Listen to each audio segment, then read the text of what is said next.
അതൊക്കെ പറഞ്ഞാൽ മതി നമ്മൾ വിചാരിക്കും. പക്ഷെ നമുക്ക് ശീലം അതല്ലല്ലോ, നമ്മളറിയാതെ പച്ച കുടിക്കില്ല. സാരമില്ല. ഇനി അടുത്തത് ലേണിംഗ് ആണ്. എങ്ങനെയാണ് നമ്മൾ ലേൺ ചെയ്യുന്നത് അല്ലേ? നമ്മളൊക്കെ ലേൺ ചെയ്യുന്നുണ്ടോ? എന്താ ലേണിംഗ് എന്ന് വെച്ചാല്, പഠനം എന്ന് വെച്ചാല് പഠിക്കുമ്പോ എന്താ സംഭവിക്കുന്നത്? നമ്മൾ പഠിക്കുന്നതൊക്കെ പഠനമാണോ? അല്ല, നമ്മളിപ്പോ ശരിക്കും നമ്മളിങ്ങനെ പഠിക്കണമെന്ന് വിചാരിച്ച് പഠിക്കുന്നത് പഠനമാണോ എന്ന് നമുക്ക് സംശയം തോന്നും. ലേണിംഗ് എന്ന് പറഞ്ഞാലുണ്ടല്ലോ, ലേണിംഗ് എന്ന് പറഞ്ഞാൽ അതിനെ ഡിഫൈൻ ചെയ്യുന്നത് എങ്ങനെയാന്ന് വെച്ച് കഴിഞ്ഞാല്, ലേണിംഗ് എന്ന് വെച്ചാൽ relatively permanent change in behaviour ആണ്, which occurs as a result of prior experience. അപ്പൊ നമ്മളുടെ ബിഹേവിയറിൽ ഒരു പെർമനന്റ് ചേഞ്ച് സംഭവിച്ചെങ്കിൽ മാത്രമേ നമ്മളതിനെ ലേണിംഗ് എന്ന് പറയുള്ളൂ. മനസ്സിലായോ? നമ്മുടെ ബിഹേവിയറിൽ ചേഞ്ച് ഇല്ലെങ്കിൽ നമ്മൾ അതിന് ലേണിംഗ് എന്ന് പറയാൻ സാധിക്കില്ല അല്ലേ? Permanent change in behavior, knowledge or capacity for behavior that results from experience and practice. അപ്പോൾ 3 ക്രിട്ടിക്കൽ കമ്പോണൻസ് ആണ് ഇതിനകത്ത് നമ്മൾ പറയുന്നത്. ഒന്ന് ചേഞ്ചിങ്, മെഷറബിൾ ആയിട്ടുള്ള ഒരു ചേഞ്ച് നമുക്ക് വേണം. റിലേറ്റീവ്ലി പെർമനന്റ് ആണ്. അതായത് റിലേറ്റീവ്ലി എന്ന് വെച്ചാൽ എന്താണ്? വിത്ത് റെസ്പെക്ട് ടു ടൈം അല്ലെ? Temporary changes due to illness, fatigue, maturation, അതിനൊന്നും നമ്മൾ ലേണിംഗ് എന്ന് വിളിക്കില്ല. ഇനി this occurs as a result of prior experience. നമ്മളുടെ ബേസിക് ആയിട്ടുള്ള എക്സ്പീരിയൻസിന്റെ വെളിച്ചത്തിലാണ് നമ്മൾ ലേൺ ചെയ്യുന്നത്. ഇനി ഈ ലേണിംഗിന്റെ നേച്ചർ എന്ന് വെച്ച് കഴിഞ്ഞാൽ അതൊരു പ്രോസസ് ഓഫ് അഡ്ജസ്റ്റ്മെന്റ് ആണെന്ന് പറയും. ലൈക്ക് വെൻ യു ലേൺ, അതായത് നമുക്കൊരു പുതിയതായിട്ട് അഡാപ്റ്റ് ചെയ്യാനും അഡ്ജസ്റ്റ് ചേഞ്ച് ഇൻ എൻവയോൺമെന്റ്, പുതിയ സ്കിൽസ്, റെസ്പോൺസസ് ഒക്കെ നമ്മൾ എൻവയോൺമെന്റ് ഡിമാൻഡിനനുസരിച്ച് ഉണ്ടാകുന്നു. Then it is N inferred process. അതായത് ലേണിംഗ് എന്ന് പറയുന്നത് ഒരു ഇന്റേണൽ കോഗ്നിറ്റീവ് പ്രോസസ് ആണ്. It is inferred from observable behaviours. നമ്മൾ ലേൺ ചെയ്തെങ്കിൽ നമ്മുടെ ബിഹേവിയറിൽ അത് റിഫ്ലക്ട് ചെയ്യും അല്ലേ? അപ്പോൾ നമ്മൾ ലേൺ ചെയ്തത് എങ്ങനെയാണ് മനുഷ്യന്മാർ മനസ്സിലാക്കുന്നത്? നമ്മുടെ ബിഹേവിയറിൽ വന്ന് ചേഞ്ച് വഴി. Then purposeful and goal directed. Purposeful എന്ന് വെച്ചാൽ എന്താണ്? ഒരു പ്രത്യേക ലക്ഷ്യമുണ്ട് നമ്മളൊരു സാധനം പ്ലാൻ ചെയ്യുന്നതിന് അല്ലേ? ഒരു ലക്ഷ്യം വെച്ചിട്ടാണ് നമ്മൾ അത് ചെയ്യുന്നത്. എത്ര ഇന്റൻസ് ആണോ നമ്മുടെ ലക്ഷ്യവും പർപ്പസും അത്രയ്ക്കധികം നമ്മുടെ ലേണിംഗ് ബെറ്റർ ആയിരിക്കും അല്ലേ? നമുക്ക് അത്രയും നല്ലതായിട്ട് ലേൺ ചെയ്യാൻ പറ്റും. Then there is active engagement. നിങ്ങൾ ലേൺ ചെയ്യുമ്പോൾ നിങ്ങൾ ശ്രദ്ധിച്ചോ, നിങ്ങൾ വെറുതെ ഇങ്ങനെ കേട്ടിരിക്കുമ്പോൾ നിങ്ങളൊന്നും പ്രോസസ് ചെയ്യുന്നില്ല. ബട്ട് വെൻ യു ലേൺ, നിങ്ങൾ കോൺസ്റ്റന്റ്ലി പ്രോസസ്സിങ് ഇൻഫർമേഷൻ ആണ് അല്ലേ? എൻഗേജ്ഡ് ആണ്, ഫിസിക്കലിയോ മെന്റലിയോ. പാസീവായിട്ട് ഒരിക്കലും നമ്മൾ ഇരിക്കുന്നില്ല. ദെൻ ഓർഗനൈസേഷൻ ഓഫ് എക്സ്പീരിയൻസ് ആണ്, connecting new experiences with the older one based on your experience ആണല്ലോ. അപ്പൊ എക്സിസ്റ്റിംഗ് സ്കിൽസിനോടും നോളജിനോടും നമ്മൾ കുറച്ച് ആഡ് ചെയ്യുകയാണ് ചെയ്യുന്നത്. ഇനി പലതരത്തിലുള്ള ലേണിംഗ് ഉണ്ട്. Motor learning, motor learning or skill learning അല്ലേ? സ്കിൽ ലേണിംഗ് എന്ന് പറഞ്ഞാൽ എന്താ? ഡ്രൈവിംഗ് കാർ അല്ലേ? ലേണിംഗ് ഡാൻസ്, അതൊക്കെ മോട്ടോർ ലേണിംഗ് ആണ്. മ്യൂസിക്കൽ ഇൻസ്ട്രുമെന്റ്സ് പ്ലേ ചെയ്യുന്നു, അത്ലറ്റിക് ആയിട്ടുള്ള ആക്ടിവിറ്റീസ് ലേൺ ചെയ്യുന്നു, അതൊക്കെ മോട്ടോർ ലേണിംഗ് ആണ്. പിന്നെ വെർബൽ ലേണിംഗ് ഉണ്ട്, memorising poetry, learning foreign language, acquiring vocabulary, understanding science and symbols, അതൊക്കെ വെർബൽ ലേണിംഗ് ആണ്. ഇനി കോൺസെപ്ച്വൽ ലേണിംഗ് എന്ന് വെച്ചാൽ എന്താ? അണ്ടർസ്റ്റാൻഡിങ് സയന്റിഫിക് ലോസ് അല്ലേ? നമ്മൾ പറയും ഒരു തായ്തടി, അതിൽ നിന്ന് കുറച്ച് ബ്രാഞ്ചസ് ഇങ്ങനെ വന്നു, അവിടെ കുറെ ലീവ്സ് ഉണ്ടായി, കുറച്ച് ഫ്രൂട്ട്സ് ഒക്കെ ഉണ്ടായി അല്ലേ? അപ്പൊ നമുക്ക് പറയാം അതൊരു ട്രീ ആണ്. That is conceptual learning. പിന്നെ ഗ്രാസ്പിംഗ് മാത്തമാറ്റിക്കൽ കോൺസെപ്റ്റ്സ്, പുതിയതായിട്ടുള്ള എന്തെങ്കിലും തിയറി. ലൈൻ എന്ന് പറഞ്ഞാൽ y equals a plus bx ആണ്. അതൊരു കോൺസെപ്റ്റ് ആണ്. Then developing critical thinking. നമ്മളിങ്ങനെ y equals a plus bx എന്ന് പറയുമ്പോൾ എന്താണ് അത് 2a plus 3b അങ്ങനെയൊക്കെ വന്നു കഴിഞ്ഞാൽ എന്ത് സംഭവിക്കും അല്ലേ? നമ്മൾ ക്രിട്ടിക്കലി അതിനെ ഇവാലുവേറ്റ് ചെയ്യുന്നു. ദെൻ അബ്സ്ട്രാക്ട് റീസണിങ് ഉണ്ട്. അബ്സ്ട്രാക്ട് റീസണിങ് എന്ന് പറഞ്ഞാൽ എല്ലാ സാധനവും നമ്മൾ കാണുന്നതാണ്. ദൈവത്തിന് നിങ്ങളെ കണ്ടിട്ടുണ്ടോ? നമുക്ക് നമ്മുടെ പക്ഷെ മനസ്സിൽ ദൈവമുണ്ട് അല്ലേ? ഇനി ക്രിസ്ത്യാനിയുടെ മനസ്സിലുള്ള ദൈവമാണോ ഹിന്ദുവിന്റെ മനസ്സിലുള്ളത്? ഹിന്ദുക്കൾക്കാണെങ്കിൽ ഒരുപാട് ദൈവം, ഓരോ ഹിന്ദുവിന്റെ മനസ്സിലും ഓരോ ദൈവം അല്ലേ? അപ്പൊ ദൈവം എന്ന് പറയുമ്പോൾ നമ്മുടെ മനസ്സിൽ തെളിഞ്ഞു വരുന്ന ഒരു സാധനം എന്ന് പറയുന്നത് സംതിങ് അബ്സ്ട്രാക്ട്. നമുക്ക് ക്ലിയർ ആയിട്ട് അതിനൊന്നും പറയാനൊന്നും സാധിക്കില്ല അല്ലേ?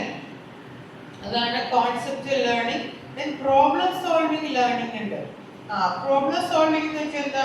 കോംപ്ലക്സ് ആയിട്ടുള്ള mathematical problems, trouble shooting, technical issues, strategic ആയിട്ടുള്ള ഡിസിഷൻസ്, ക്രിയേറ്റീവ് പ്രോബ്ലം റെസൊല്യൂഷൻസ് ഒക്കെ നമ്മൾ ചെയ്യുന്നത് എന്താണ്? അതൊക്കെ പ്രോബ്ലം സോൾവിങ് ആണ്. ഇനി വാല്യൂ ലേണിംഗ് ഉണ്ട്. Positive attitudes, social preference, cultural values, prejudice അങ്ങനെയൊക്കെ നമ്മൾ ഫോം ചെയ്യുന്നുണ്ട്. ഡിസ്ക്രിമിനേഷൻ ലേണിംഗ് ഉണ്ട്. Like your ability to values നമ്മൾ ലേൺ ചെയ്യുന്നില്ലേ? റെസ്പെക്ടിങ് എൽഡേഴ്സ് അതൊരു വാല്യൂ ഇല്ലേ? വാല്യൂ നമ്മൾ എവിടെ നിന്നാണ് ലേൺ ചെയ്തത്? നമ്മുടെ ഫാമിലി, നമ്മുടെ കൾച്ചറിൽ നിന്നൊക്കെയാണ് നമ്മളത് ലേൺ ചെയ്തത്. ഡിസ്ക്രിമിനേഷൻ എന്ന് പറഞ്ഞാൽ ability to discriminate between stimuli and giving response accordingly. അതിനാണ് ഡിസ്ക്രിമിനേഷൻ ലേണിംഗ് എന്ന് പറയുന്നത്.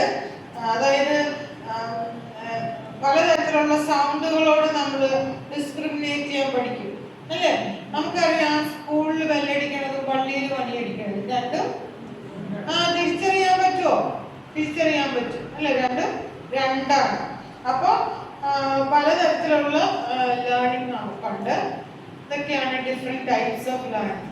ഇനി എന്തൊക്കെ ഫാക്ടേഴ്സ് ആണ് ലേണിംഗിനെ അഫക്റ്റ് ചെയ്യുന്നത്? എന്തൊക്കെ ഫാക്ടേഴ്സ് ആണ്? പ്രധാനം is your motivation and interest. ഉണ്ടോ?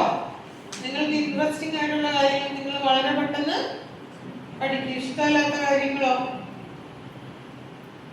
പഠിക്കണോ വേണ്ടയോ അങ്ങനെയൊക്കെ ആലോചിച്ചൊക്കെ നമ്മൾ ഇരിക്കും അല്ലേ?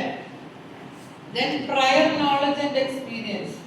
നിങ്ങൾക്ക് എത്രത്തോളം അറിവ് നമുക്ക് ഓൾറെഡി ഉണ്ടോ അതിലേക്കാണ് നമ്മൾ ബിൽഡ് ചെയ്യുന്നത് അല്ലേ? അപ്പൊ പ്രയർ നോളജും ഓരോ എക്സ്പീരിയൻസും ഒക്കെ വെച്ചിട്ടാണ് നമ്മൾ ബിൽഡ് ചെയ്യുന്നത്.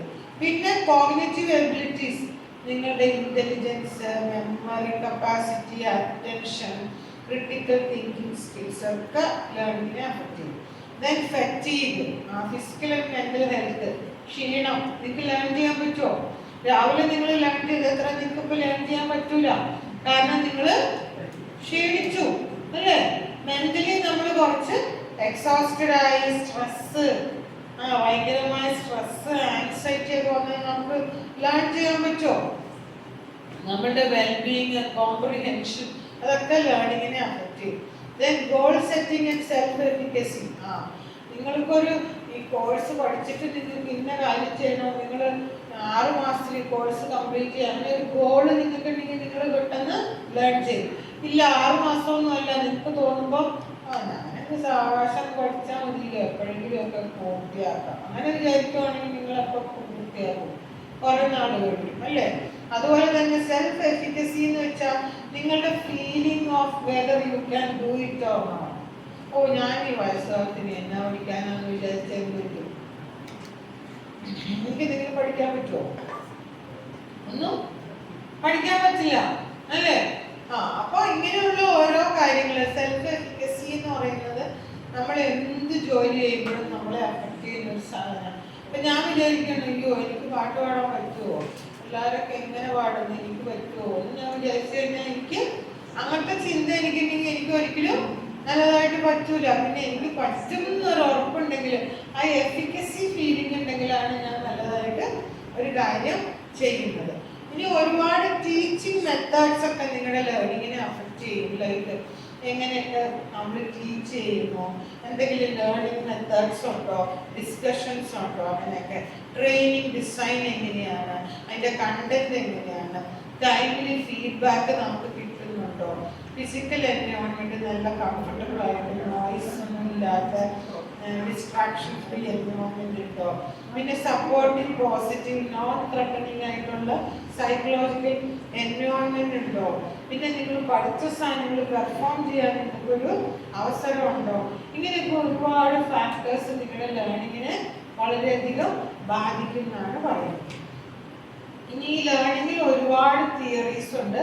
പ്രധാനമായിട്ട് പറയുന്നത് ക്ലാസിക്കൽ കണ്ടീഷനിങ് ആണ്. ക്ലാസിക്കൽ കണ്ടീഷനിങ് തിയറി പറയുന്നത് എന്താണെന്നറിയാമോ? ലേണിംഗ് ത്രൂ അസോസിയേഷൻ ആണ്. അതായത് ഇതിലൊരു ഫേമസ് ഒരു എക്സ്പെരിമെന്റ് ഉണ്ട്, ഡോഗിന്റെ ബെല്ലിന്റെ ഫുഡിൽ.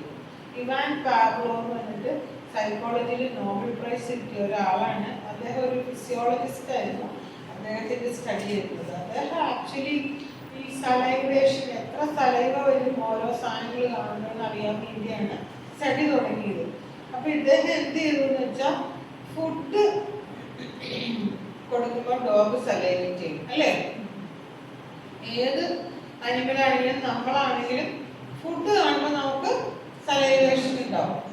പക്ഷേ ഇദ്ദേഹം നോട്ട് ചെയ്തു, ഇദ്ദേഹത്തിന്റെ ഫുഡ് സ്റ്റെപ്സിന്റെ ശബ്ദം കേൾക്കുമ്പോഴേ ഡോഗ് സലൈവേറ്റ് ചെയ്യുന്നു. അപ്പൊ ഇയാൾ എന്ത് ചെയ്ത്, ഈ സലൈവറി ഗ്ലാൻഡിൽ ഈ സലൈവ കളക്ട് ചെയ്യാൻ വേണ്ടി ഇവിടെ മുറിച്ചൊരു സ്ഥാനം വെച്ചിട്ടുണ്ടായിരുന്നു. അപ്പൊ ഇയാൾക്ക് കറക്റ്റ് നോട്ട് ചെയ്യാൻ പറ്റി. ഇയാൾ ഫിസിയോളജിസ്റ്റ് ആണല്ലോ. അയാൾക്ക് മനസ്സിലായി ഇയാൾ ഫുഡ് കൊടുക്കുമൊന്നും വേണ്ട, വെറുതെ ഇയാളുടെ കാലത്ത് കയറുമ്പോൾ തന്നെ ഡോഗിന് സലൈവേഷൻ വരും.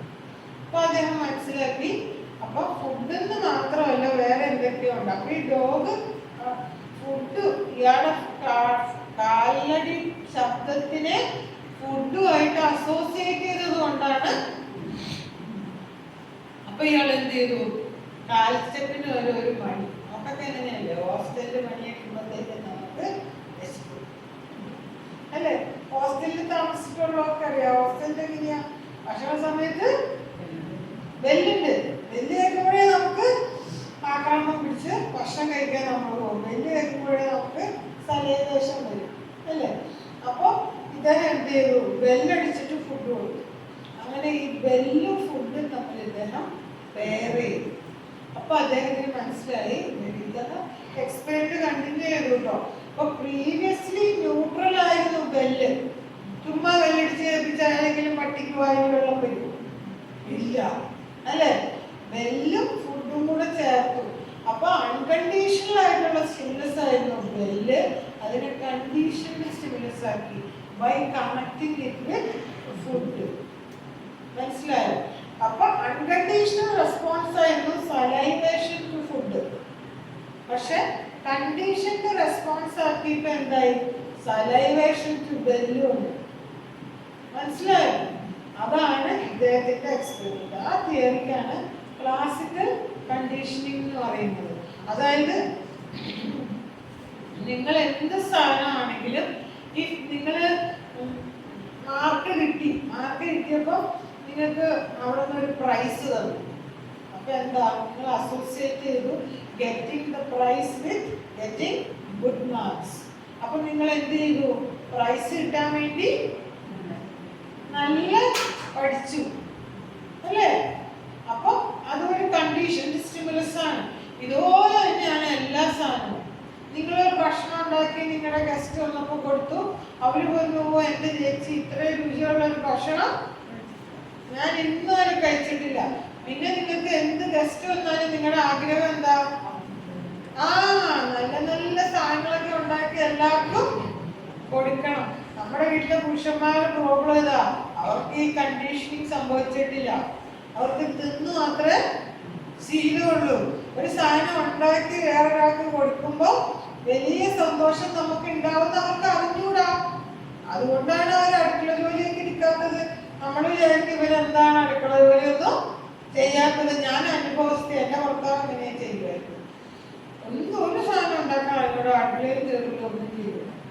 അപ്പൊ എന്തായി, ഒരു ദിവസം എനിക്കിങ്ങനെ ടോയ്ലറ്റിൽ പോകണമെന്ന് ഈ ദോശ ചുട്ടോണ്ടിരിക്കുവാന്ന് ചുട്ടേക്കോന്ന് വെച്ചു. അങ്ങനെ അതൊക്കെ ഇങ്ങനെ ചുട്ടു. ആദ്യം ഒരു ജാതി കൊണാനൊക്കെ ഇരുന്നു. പിന്നെ കുറച്ച് എഫേർട്ടൊക്കെ ഇട്ടു. ഞാൻ പോയിട്ട് ഇച്ചിരി താമസിച്ചു തിരിച്ചു വരാൻ. വേറെ കുറച്ച് ജോലി കുറച്ച് തിരിച്ചു വരാൻ. അപ്പൊ അങ്ങനെ ചുട്ടു. അപ്പൊ പിള്ളേർക്കൊക്കെ സ്കൂളിൽ പോകണം, അയ്യോ ദോശ എന്ന് പറഞ്ഞ് അവര് വന്നു ദോശ കൊടുത്തു. പുരുഷന്മാരുണ്ടാക്കുമ്പോൾ രുചി കൂടും. എന്തുകൊണ്ടാണെന്നറിയോ, അവര് നെയ്യും സാധനങ്ങളൊക്കെ കൂടുതൽ ഉപയോഗിക്കും. നമ്മൾ പോലും നമുക്ക് മാസത്തിനൊക്കെ കണക്കുണ്ടല്ലോ, ഒരു കുപ്പി നെയ്യ് നമ്മൾ 6 മാസം ഉപയോഗിക്കുന്നതൊക്കെയാണ് നമ്മുടെ കണക്ക്. അവർക്ക് ഇതിനെപ്പറ്റി ഒന്നും വലിയ തിട്ടൊന്നുമില്ല. അവര് എല്ലാം വാരി കോരിയിട്ട് ഉണ്ടാക്കി നല്ല ക്രിസ്പി മൊരിഞ്ഞ നെയ്യിൽ മൊരിഞ്ഞ ദോശയൊക്കെ കൊടുക്കുമ്പോൾ പിള്ളേരെന്ത് പറയും, അയ്യോ ഇതിന് എന്ത് രുചി കഴിഞ്ഞാൽ അപ്പം ഉണ്ടാക്കിയാൽ മതി, അമ്മയ്ക്ക് എന്ത് ദോശ ഉണ്ടാക്കാൻ അറിഞ്ഞുകൂടാ. പിന്നെ മുതൽ ദോശമാവ് ഉണ്ടാക്കുമ്പോഴത്തേക്കും ഞാൻ ചുട്ടോളാം, വെറുതെ ചീത്ത ദോശയൊക്കെ ഉണ്ടാക്കി എല്ലാവർക്കൊക്കെ കൊടുക്കേണ്ടതുകൊണ്ട് അവർ കറക്റ്റായിട്ട് ഉണ്ടാക്കും. അപ്പൊ ഓരോ മനുഷ്യർക്ക് ഉണ്ടാക്കി കൊടുക്കുമ്പോ എന്താണ്, ഓ ചേട്ടൻ ദോശയൊക്കെ ഉണ്ടാക്കുന്നത് ചേട്ടൻ ഭയങ്കരനാണല്ലോ, അങ്ങനെയൊക്കെ നാട്ടുകാരൊക്കെ പറയും അല്ലെ. അങ്ങനെ പറഞ്ഞു വന്നിട്ട് അവസാനം എന്ത് പറ്റി, ചേട്ടൻ ഭയങ്കര വലിയ ദോശ ഉണ്ടാക്കുന്ന ആളായി. അതുപോലെ ഓരോ സാധനം ചേട്ടനുണ്ടാക്കിയപ്പോൾ എന്ത് രുചി ഞങ്ങൾ പറഞ്ഞില്ല, ചേട്ടൻ ഭയങ്കര വലിയ ഫുഡായി. നിങ്ങളുടെ ചേട്ടന്മാരെയൊക്കെ നിങ്ങളിങ്ങനെ ക്ലാസിക്കൽ കണ്ടീഷൻ ഉപയോഗിച്ച് വലിയ കുക്കാക്കും. പഠിച്ചു കഴിഞ്ഞിട്ട് കാര്യമില്ല, അത് അപ്ലൈ ചെയ്തെങ്കിൽ മാത്രമാണ് അല്ലേ. നിങ്ങളുടെ കുട്ടി ഒരു നല്ല കാര്യം ചെയ്തു, നിങ്ങൾ അപ്രീഷിയേറ്റ് ചെയ്യോ? ചീത്ത കാര്യം ചെയ്യുമ്പോൾ തല്ലും, നല്ല കാര്യം ചെയ്യുമ്പോൾ ആരും ഒന്നും പറയാറില്ല. എനിക്കമ്മേ 49 ഒരു മാർക്ക് എവിടെ പോയതാണോ നമ്മൾ ചോദിക്കണം അല്ലേ. 49 കിട്ടിയോ എൻ്റെ അമ്മച്ചി എന്ന് വെച്ചാൽ നമ്മൾ 2 ഡാൻസ്. അതോടുകൂടി കൊച്ചിന് ഭയങ്കര സന്തോഷവും. കൊച്ച് പിന്നെ 49 മേടിക്കും. 5 പ്രാവശ്യം 49 മേടിച്ച് കഴിഞ്ഞാൽ 6ാം പ്രാവശ്യം എന്തായാലും 50 മേടിക്കും അല്ലേ.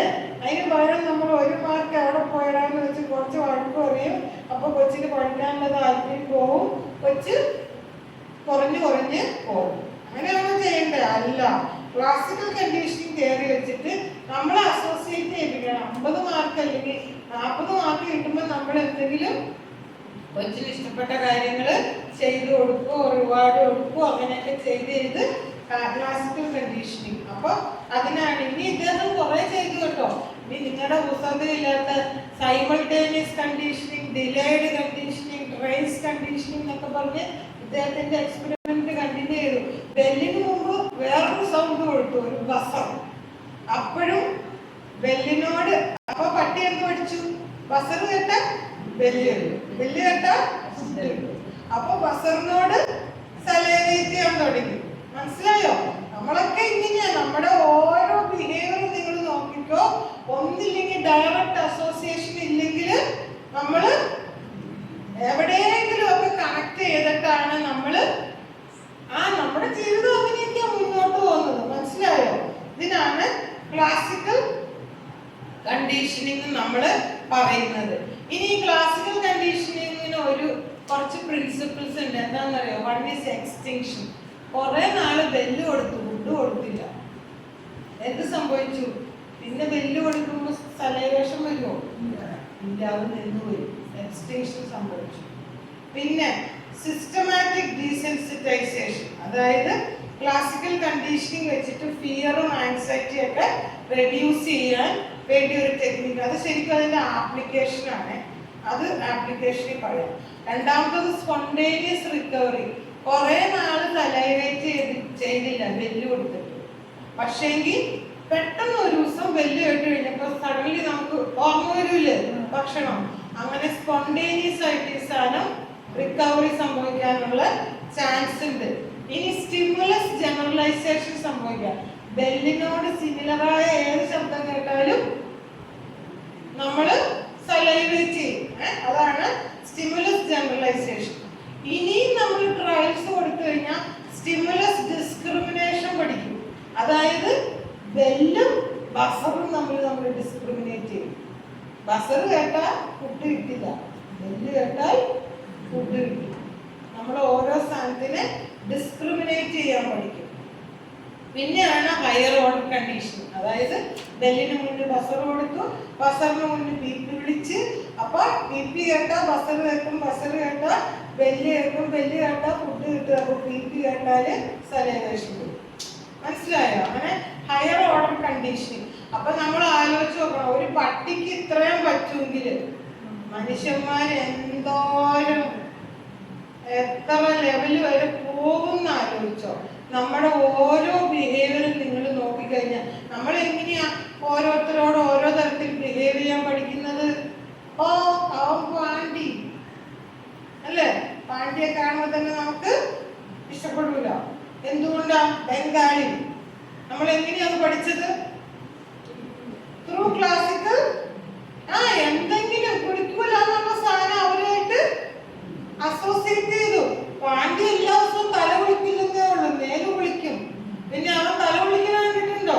നമ്മൾ പോലും ഞെട്ടിപ്പോവും. തമിഴ്നാട്ടിൽ നിങ്ങൾ പോയി, ഞാൻ 6-7 വർഷം തമിഴ്നാട്ടിൽ ജീവിച്ചിട്ടുണ്ട്. അവര് തല കുളിക്കുന്ന ഒരു ആഘോഷം. തലയില് എണ്ണയെല്ലാം തേച്ച് പിടിപ്പിച്ച് ഒരു അരക്കുന്ന ഒരു സാധനമുണ്ട്, നമ്മുടെ താഴി പോലെ. അതിങ്ങനെ പിരിപിരിയിരിക്കുന്നത്, നാരങ്ങ പിന്നെ എന്തോ ഇലയൊക്കെ ശീവക്കായുടെ പൊടിയൊക്കെ ഇട്ടിട്ട് എന്തോ ഒരു സാധനം അരപ്പ്. അത് തേച്ച് കഴിഞ്ഞാൽ തലയിലുള്ള എല്ലാ സാധനവും തലയോട്ടി വരെ എന്താ പറയുക, അത്രയ്ക്ക് ക്ലീനാണ്. നമ്മുടെ മുടിയും വേണ്ടല്ലോ വെള്ള വെള്ള ഇങ്ങനെ ഓരോ ഫൈബർ പോലത്തെ സാധനമൊക്കെ വരില്ലേ, അതൊക്കെ വൈറ്റ് കളറിലാണ് വരുന്നത് അരപ്പ് തേച്ച് കുടിച്ചാൽ. അങ്ങനെ തേച്ചിട്ട് അവര് കണ്ടോ ഒരു കോല് പോലത്തെ സാധനം വെച്ച് മുടി ഇങ്ങനെ ചീകി വെയിലിൽ അവർ ഉണക്കും. എന്നിട്ടാണ് അവരതൊക്കെ പിന്നീട് നടത്തുന്നത്. അവരത്രയ്ക്ക് വലിയ മുടി കുളിക്കണം. അവര് ചൊവ്വയും വെള്ളിയും മാത്രമേ മുടി കുളിക്കുള്ളൂ. പക്ഷെ മേലിൽ രാവിലെ വൈകുന്നേരം കുളിക്കും. ആക്ച്വലി അത്രയും കുളിക്കാവുള്ളൂ എന്നാ പറയണം. നമ്മളെ എല്ലാ നേരവും ചെക്കിപ്പറിച്ച് തലമുടിയെല്ലാം കുളിച്ച് ഉള്ള തലമുടിയെല്ലാം പറിച്ച് കളയും. അവർക്കൊന്നും മുടി വെച്ചിട്ടൊന്നുമില്ല, എല്ലാം മുടിയാ. നല്ല കട്ടി മുടിയാണ് അവരുടെ. നമ്മളവരെ കണ്ടുപിടിക്കണം.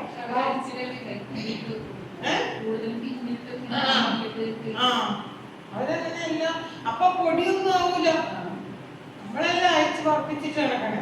അപ്പൊ നമ്മുടെ മുടിയിലൊക്കെ നിറച്ച് പൊടിയൊക്കെ ആവും. അവരുടെ മുടിയിലൊന്നും പൊടിയൊന്നും ആവുന്നില്ല. അവരുടെ ഫുഡ് ഹാബിറ്റ്സ് നോക്ക്. നമ്മളെ പോലെ ഇങ്ങനെ നേരം വെളുത്ത് രാവിലെ ചോറ്, ഉച്ചത്തെ ചോറ്, വൈകുന്നേരം അവര് ഉഴുന്ന്, പരിപ്പ് അങ്ങനത്തെ സാധനങ്ങൾ അവർ കൂടുതൽ കഴിക്കും. അവർക്ക് നല്ല രാത്രിയൊക്കെ അവർക്ക് ലഘു ഭക്ഷണം. ഇഡ്ഡലി ദോശയൊക്കെ കഴിച്ചാൽ പെട്ടെന്ന് വിശക്കൂലേ? ലഘു ഭക്ഷണം. ആര് വീട്ടിൽ ചെന്നാലും അവരുടെ വീട്ടിൽ ഉഴുന്നു പരില്ല ദോശമാവുണ്ടാവും. അപ്പോഴേ ചോദിക്കും ദോശ ഉടുത്തിട്ട് പോകണം. എനിക്കാണെങ്കിൽ അവരോട് ദോശ, തമിഴ്നാട്ടിലുള്ള എല്ലാ ഭക്ഷണത്തോടും എനിക്ക് അത്രയ്ക്ക് ഇഷ്ടം. ആദ്യമൊന്നും എനിക്ക് ഇഷ്ടമല്ലായിരുന്നു. പിന്നെ എനിക്ക് പ്രാന്താണ് ദോശ, ഉഴുന്ന്. അവരുടെ ട്രഡീഷണൽ വീടുകളിൽ പോകണം. അവര് നിലത്തിരുന്ന ഭക്ഷണം കഴിക്കുന്നത്. നമ്മളെ പോലത്തെ ഫ്ലെക്സിബിലിറ്റി അല്ല അവർക്ക്. തുണിക്കടയിൽ പോയിട്ട് നിലത്തായിരിക്കില്ല. അപ്പൊ അവർക്ക് പെട്ടെന്ന് അവർ ഉരുണ്ട് വരുന്ന എടുത്തു വരും. യോഗ ചെയ്യാൻ പോയി ഞാൻ അവരുടെ കൂടെ. എൻ്റെ പൊന്നിനെ ഈ വണ്ണമുള്ളവർ വളഞ്ഞ് ഇങ്ങനെയൊക്കെ നിൽക്കും. നമ്മള് നേരെ ഒന്ന് നിൽക്കാൻ നോക്കാം. ഇങ്ങനെ വളർന്ന് നിലത്ത് മുട്ടില്ല. അവര് നിലത്ത് കവന്ന് കിടന്ന് എന്തൊക്കെയാ കാണിക്കുന്നത്? തിരിഞ്ഞ് പുറകോട്ട് 4 കാലം കുത്തി, കാലം മേലോട്ട് കുത്തി, പാച്ച് മൂങ്ങി കുത്തി നടക്കുകയൊക്കെ ചെയ്യുന്നത്. നമുക്കതൊന്നും പറ്റില്ല. അവരത്രയും ഫ്ലെക്സിബിൾ. എല്ലാം നിലത്താ. അവരുടെ ഈ ട്രഡീഷണൽ വീടുകളിലൊക്കെ പോയി കഴിഞ്ഞാൽ അവരുടെ ദോശയൊക്കെ ശ്രദ്ധിച്ചിട്ടുണ്ടോ? അവര് ഇഡലിയൊക്കെ ചുടുന്നത് ആ പഴയ ഗ്ലാസിന്റെ പാത്രത്തിലാണ്. തുണി വെച്ചിട്ട് തുണിയിൽ മാവൊഴിച്ച് നമ്മുടെ പാത്രത്തിൽ ഒരു ഇലക്കഷ്ണം വെക്കും. എന്നിട്ട് ഈ തുണിയോടുകൂടി ആ പാത്രത്തിൽ നിന്ന് എടുത്ത് നമ്മുടെ പാത്രത്തിൽ വെച്ച് കൂടി കുറച്ച് തിരിച്ചിട്ടേക്ക് അടുത്ത അതിനകത്ത് 2 തുള്ളി നെയ്യ് ഒഴിക്കുക ആ ഇഡലിയിൽ. അപ്പൊ ഒരു മണം വരും. നെയ്യോ അതോടുകൂടി നമ്മള് കെട്ടിരിക്കും. അത്ര എനിക്ക് എന്തൊരു ക്രേസ് അവരുടെ സാപ്പാടെന്ന് അറിയാം. അവരുടെ ചോറും കറികളൊക്കെ കണ്ടോ? നമ്മളെ പോലെയല്ല. 4 വെണ്ടക്ക ഉണ്ടെങ്കിൽ അവരൊരു സാമ്പാർ കൊടുക്കും. സാമ്പാർ, രസം, മോര് അവരുടെ ചോറിൽ എന്നും ഉണ്ട്. പിന്നെ ഒരു പൊരിയൽ, അങ്ങനെയൊക്കെ. നോൺ വെജ് വളരെ കുറവാണ്. അസുഖം കുറവാണ്. നെയ്യ് അവർ ഒരുപാട് ഉപയോഗിക്കും. കുഞ്ഞു ചെറുപ്പത്തിലെ മുതൽ പാസിപ്പരിപ്പും നെയ്യും കൂടെ ഉരുട്ടി കൊച്ചുങ്ങൾക്കൊക്കെ അവർ തീറ്റി നിറയ്ക്കും. അത് നിറച്ചോണ്ട് എന്നാന്നറിയാം, നമ്മുടെ ബ്രെയിൻ നല്ലതായിട്ട് ഫങ്ഷൻ ചെയ്യും. ആയുർവേദത്തിൽ ഈ ഓർമ്മയില്ലാത്തവർക്ക് അൽഷൈമേഴ്സിനും പാർക്കിൻസൺസിനൊക്കെ കൊടുക്കുന്ന മരുന്നെല്ലാം നെയ്യ് ബ്രെയിൻ റിസപ്റ്റേഴ്സിനെ ഫിക്സ് ചെയ്യുന്ന സാധനമാണത്. അപ്പൊ അവര് ചെറുപ്പത്തിലേ മുതൽ അങ്ങനെ അവരുടെ പകുതി ശക്തി നമുക്കുണ്ടോ? അവരുടെ ആരെങ്കിലും അതിക്രമം പ്രവർത്തിച്ച് ആരാണെന്നൊക്കെ ഒരു ഒറ്റ തിരിയലിന് അവൻ ഓടി രക്ഷപ്പെടും. അവിടെ സ്ത്രീകൾ ഭയങ്കര എംബോർഡ്. രാത്രി 11 മണിക്കും 12 മണിക്കും ബസ്സിൽ കയറി നിറച്ച് സ്ത്രീകൾ പോകാം. നമ്മൾ തന്നെ ഞെട്ടിപ്പോ. നമ്മുടെ ബസ്സിൽ ആരെങ്കിലും നമ്മളെ ഉപദ്രവിച്ച് ആരെങ്കിലും സ്ത്രീ പോയിട്ട് പുരുഷൻ പോയിട്ട് ആരും തിരിഞ്ഞു നോക്കും. അവരങ്ങനെയല്ല. ഞാൻ എപ്പോഴും ഓർക്കും, ഞാൻ PG പഠിക്കാൻ ആദ്യമായിട്ട് പോയത് ബസ്സിൽ കയറി ഹോസ്റ്റലിൽ നിന്ന് ബസ്സിൽ കയറി പാൽ കമ്പനി എന്നുള്ള സ്റ്റോപ്പിൽ എനിക്ക് ഇറങ്ങണം. അവിടെ എൻ്റെ ഒരു കസിൻ ഉണ്ട്. അപ്പൊ പാൽ കമ്പനിയിൽ ഇറക്കണമെന്ന് ഞാൻ ഈ ഡ്രൈവറോട് 2-3 പ്രാവശ്യം ചോദിച്ചു. പാൽ കമ്പനി എത്തിയോ എന്ന് ചോദിച്ചു. നമുക്ക് തമിഴ് അറിഞ്ഞുകൂടാ. അപ്പൊ എന്ന് പറഞ്ഞിട്ട് ഇവൻ പാൽ കമ്പനി എത്തിയപ്പോ എന്നോട് പറഞ്ഞു, ഞാൻ മറന്നുപോയി പാൽ കമ്പനി എത്തിയപ്പോ. അപ്പൊ ഞാൻ പഠിച്ചു പാൽ കമ്പനി എത്തിയോ? അപ്പൊ അവൻ പറഞ്ഞു, പാൽ കമ്പനി അന്ത പഴയ സ്റ്റോപ്പാണ്. എന്നടാ നീ ഏമാത്തരാന്നൊക്കെ പറഞ്ഞ് ഉടനെ അവിടെ ഇരുന്ന് പെണ്ണുങ്ങളെല്ലാം അലറി വിളിച്ചവൻ അവിടെ ബസ് നിർത്തി എന്നെ അപ്പൊ തന്നെ ഇറക്കി പാൽ കമ്പനി വിട്ട് ഏതിനെ പോണെന്നുള്ള വഴിയും എല്ലാം പറഞ്ഞിട്ട് അവനെ ബസ് വിടാൻ വേണ്ടി സമ്മതിച്ചു. അത്രയ്ക്ക് എംപവേർഡാണ് അവിടുത്തെ സ്ത്രീകൾ. കണ്ടിട്ടുണ്ടോ? കല്ലൂടിയന്മാരെയൊക്കെ വൈകുന്നേരം സൈക്കിളിൽ കയറ്റി 2 കുടം വെള്ളം, 1 കെട്ട് പുല്ല്, 2 ആട്, പിന്നെ പുരുഷൻ പിടിച്ചോണ്ട് പോണ പോക്ക് കാണണം. പിന്നെ അവിടെ ചീപ്പായിട്ട് നമുക്ക് ജീവിക്കാം. ഈ ഗ്രാമചന്ത പോലെ ഉണ്ട്. ഓരോ കൊച്ചു ജംഗ്ഷനുകളിലും അവർ വീട്ടിലുണ്ടാവണ എല്ലാ സാധനവും വെറുതെ കൊണ്ടുവന്ന് വിൽക്കും. 5 മാങ്ങ ഒരു കൂട്ടം 5 രൂപ അങ്ങനെയൊക്കെ. പിന്നെ അവരുടെ കൃഷി സ്ഥലത്തൊക്കെ പോയി കഴിഞ്ഞാൽ ഇങ്ങനെ ഈ ചെലവാകാത്ത സാധനങ്ങളൊക്കെ ആർക്കും വേണമെങ്കിലും എടുത്തോണ്ടോ വയമ്പത്ത് എടുത്തു വെച്ചിട്ടുണ്ടാവും. ഞങ്ങൾ ഹോസ്റ്റലിൽ നിന്ന് ഷോളുമായിട്ട് പോയി ഈ ചുവന്ന സാധനം ഇല്ല തണ്ണിമത്തങ്ങ, ഇത്രയും വലിയ തണ്ണിമത്തങ്ങയൊക്കെയല്ലേ വിൽക്കുന്നത്. ഇത്രയുള്ള തണ്ണിമത്തങ്ങ നിറച്ചിട്ടുണ്ട്. നിനക്ക് വേണോ? നീ എന്നാ പിടിച്ചോ? അവർക്ക് അവര് കൃഷി ചെയ്ത് പാവങ്ങളാ. പക്ഷെ എന്നാലും നമുക്ക് തണ്ണിമത്തങ്ങ, വെള്ളരിക്ക, പിന്നെ തക്കാളി, ഇത്രയുള്ള പച്ചമുളക്, വലുതാവാത്ത സാധനങ്ങളെല്ലാം പറിച്ച് നമുക്ക് നമ്മുടെ ഷോള് തന്നെ മേടിച്ച് കെട്ടി കൂട്ടി നമുക്ക് തന്നുകൂടെ. അവർക്ക് എന്തൊരു നല്ല ആദിത്യ മര്യാദ എന്നറിയാം. നമ്മളെക്കാളൊക്കെ കുറച്ചും കൂടെ റിഫൈൻഡ് മനുഷ്യരാണെന്ന് എനിക്ക് പലപ്പോഴും തോന്നിയിട്ടില്ല. കല്യാണത്തിന് പോയാൽ നമുക്ക് കിട്ടും ഒരു തേങ്ങ, 2 ബർഫി, 1 ലഡു, അതൊക്കെ കൂട്ടി പോയിട്ട് നമുക്ക് തന്നുവിടും. പിന്നെ നമ്മള് അവരോട് ഇങ്ങനെ അടുത്തിടപഴകുമ്പോൾ നമുക്ക് മനസ്സിലാവും നല്ലൊരു മനുഷ്യരാവും. എനിക്ക് നല്ല ഇഷ്ടമാണ് അവരുടെ പല പ്രാർത്ഥനാ സ്ഥലങ്ങളും എല്ലാം നല്ല നീറ്റ് ആൻഡ് ടൈറ്റ്. അവരെല്ലാം വെള്ളം തളിച്ച് ശുദ്ധമാക്കി. പക്ഷെ റോഡിലൊക്കെ അപ്പടി കുപ്പ അതൊക്കെ ആയിരിക്കും. പക്ഷെ ഇങ്ങനത്തെ സ്ഥലങ്ങളൊക്കെ വീടും ഒക്കെ അങ്ങനെയാണ്. രാവിലെ എല്ലാം കോലമൊക്കെ വരച്ച് നല്ല ഇതാക്കിയിടും.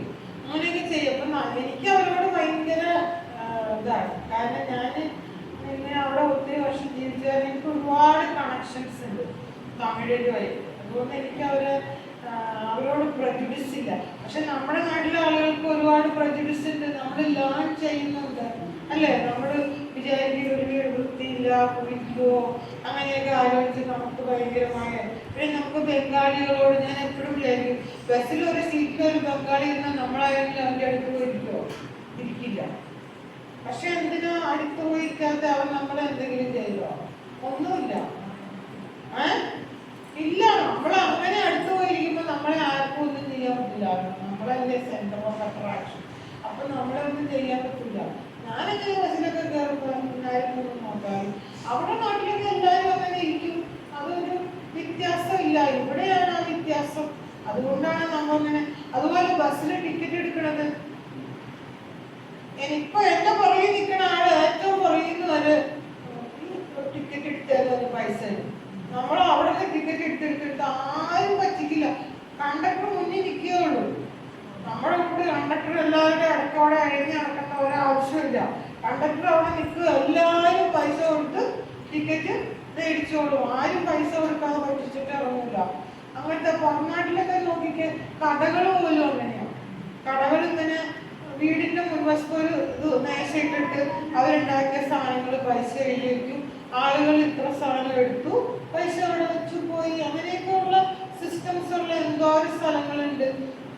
അപ്പൊ ഇതൊക്കെ നമ്മൾ ലേൺ ചെയ്യുന്നത് എങ്ങനെയാണ്? ക്ലാസിക്കൽ കണ്ടീഷനിങ് വഴി. ഇനി അതിന്റെ ഒരു ആപ്ലിക്കേഷൻ ആണ് സിസ്റ്റമാറ്റിക് ഡീസെൻസിറ്റൈസേഷൻ എന്ന് പറയുന്നത്. അതായത് ഈ ഫിയർ, ഓവറായിട്ട് ഫോബിയാസ് ഒക്കെ ഉള്ള ആളുകൾക്ക് അത് ഇല്ലാതെ ആക്കാൻ വേണ്ടിയിട്ട് എന്താ, ആദ്യം ഇപ്പൊ എട്ടുകാരിയോടെ ഫോബിയ, എട്ടുകാരിയുടെ പടം കാണിക്കും. പിന്നെ അങ്ങനെ സ്റ്റെപ്പ് ബൈ സ്റ്റെപ്പ് ആയിട്ട് നമ്മൾ അവരെ ഓരോന്ന് കാണിച്ച് കാണിച്ച് കാണിച്ച് അവർക്ക് ആ ഫിയറിന് അതിന് റിവാർഡൊക്കെ കൊടുത്ത് അതിനെ ഓവർകം ചെയ്യാൻ വേണ്ടി സഹായിക്കും. ഇതാണ് എന്ത്, ക്ലാസിക്കൽ കണ്ടീഷൻ. ഇനി അടുത്തതായിട്ടുള്ളത് സിമിലർ ആയിട്ടുള്ള വേറെ ഒരു ടെക്നിക്കാണ് ഓപ്പറന്റ് കണ്ടീഷനിങ് എന്ന് പറയുന്നത്. ഓപ്പറന്റ് കണ്ടീഷനിങ്ങിനകത്ത് എന്താ സംഭവിക്കുന്നതെന്ന് വെച്ചാൽ organism operates in the environment. അതായത് നമ്മളിങ്ങനെ ആക്സിഡന്റലി നടന്ന് നടന്ന് നടന്ന് എവിടെയോ വിളിച്ച് ഓടിയപ്പോൾ നമുക്ക് എന്തോ ഒരു റിവാർഡ് കിട്ടി. അത് ഇതുപോലെ ഒരു ഡോഗിന്റെ എക്സ്പെരിമെന്റ്. ഡോഗാണോ കാറ്റാണോ, അവർക്ക് വിശന്ന് അത് കൂട്ടിക്കൂടെ ഇങ്ങനെ ഉള്ളി മറിഞ്ഞ് നടക്കുകയായിരുന്നു. അപ്പൊ എവിടെയോ ചവിട്ടിയപ്പോൾ അതിനൊരു ഫുഡ് കിട്ടി. ഓപ്പറേറ്റ്സ് ഇൻ ദി എൻവയോൺമെന്റ്, അവിടെ നിന്ന് റിവാർഡ് കിട്ടി. അപ്പൊ ഇതെന്ത് മനസ്സിലാക്കി? ഇവിടെ എവിടെയോ ചവിട്ടുമ്പോ നമ്മളങ്ങനെയല്ലേ, ഓരോ കാര്യം ചെയ്യുന്നത് അങ്ങനെയല്ലേ. ഇവിടെ എവിടെയോ എന്തോ ചെയ്തപ്പോ ഒരു സ്ഥാനം കിട്ടി. അപ്പൊ നമ്മൾ എന്ത് ചെയ്യും? അവിടെ നമുക്ക് പരുതി പിന്നെ നമ്മൾ ഫൈനലി അത് കണ്ടുപിടിക്കും. നമ്മൾ ഈ ഫോണിൽ ഒരുപാട് സാധനം അങ്ങനെയല്ലേ പഠിക്കുന്നത്.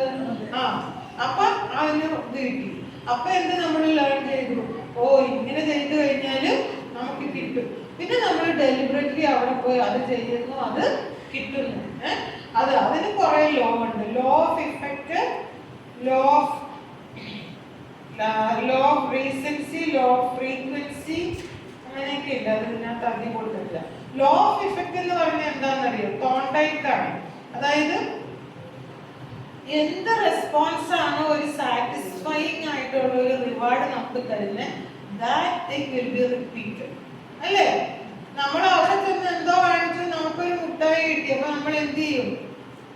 പിന്നെ പിന്നെ അവിടെ ചെന്ന് നോക്കും, അല്ലേ? 10 പ്രാവശ്യം പിന്നെ നമ്മൾ കാണിക്കും. പഠിക്കുമ്പോ ആ ഇഫക്റ്റ് കൊണ്ട് യു ലേൺഡ് ദാറ്റ്. മനസ്സിലായോ? നിങ്ങൾ കുറേ നടന്ന് കുറെ നാളായപ്പോ, ഞാൻ എപ്പോ അങ്ങനെ ചെയ്യാറുണ്ട്, എന്റെ കൈ ഇങ്ങനെ അനങ്ങൂലായിരുന്നു, ഭയങ്കര സ്റ്റിഫായിരുന്നു മസിൽസ്. അപ്പൊ ഇങ്ങനെ പതുക്കെ കറക്കി, അപ്പൊ വേദനയായിരുന്നു. എന്നാലും ഞാൻ പതുക്കെ കറക്കി, പിന്നെ കുറച്ച് കൂടുതൽ കറക്കി, അങ്ങനെ കൂടുതൽ കറക്കി. അപ്പൊ എനിക്ക് മനസ്സിലായി എന്റെ ഈ കൈയുടെ വേദന മാറി, കുറഞ്ഞു. അപ്പൊ ഞാൻ എന്ത് ചെയ്തു? ഇപ്പൊ എപ്പോഴും രാവിലെ എണീക്കുമ്പോ ഞാൻ എന്റെ കൈ രണ്ടും കുറെ നേരം കറക്കി. ബിക്കോസ് അതിനൊരു ഇഫക്റ്റ് ഉണ്ടെന്ന് മനസ്സിലായപ്പോ ഐ ടെൻഡ് ടു റിപ്പീറ്റ്. മനസ്സിലായോ? അതിനാണ് ലോ ഓഫ് ഇഫക്റ്റ് എന്ന് പറയുന്നത്. അപ്പൊ ലോ ഓഫ് ഇഫക്റ്റ്. അപ്പൊ എന്താണ് പോസിറ്റീവ്? അപ്പൊ ഒരു റീഇൻഫോഴ്സ്മെന്റ് നമ്മൾ പറയും, എനിത്തിങ് ദാറ്റ് പ്രൊഡ്യൂസ് ആൻ ഇഫക്റ്റിനെ നമ്മൾ റീഇൻഫോഴ്സ് എന്ന് പറയും. അപ്പൊ ഞാനിവിടെ ഡീസെന്റ് ആയിട്ട് അടങ്ങി ക്ലാസ്സിൽ ഇരുന്നു, ടീച്ചർ എനിക്കൊരു മിഠായി തന്നു. അപ്പൊ ഞാൻ എന്ത് ചെയ്യും? നാളെ ഞാൻ ഡീസെന്റ് ആയിട്ടിരിക്കുക. എന്തിനാ? മിഠായിട്ട്, അല്ലേ? അപ്പൊ എന്റെ ക്ലാസ്സിലുള്ള കുട്ടികളെ ഡീസെന്റ് ആക്കി ഇരുത്തണം ഞാൻ എന്ത് ചെയ്യുന്നു? അല്ലേ? കുഞ്ഞു ക്ലാസ്സിലൊക്കെ അങ്ങനെയല്ലേ നമ്മൾ ചെയ്യുന്നത്.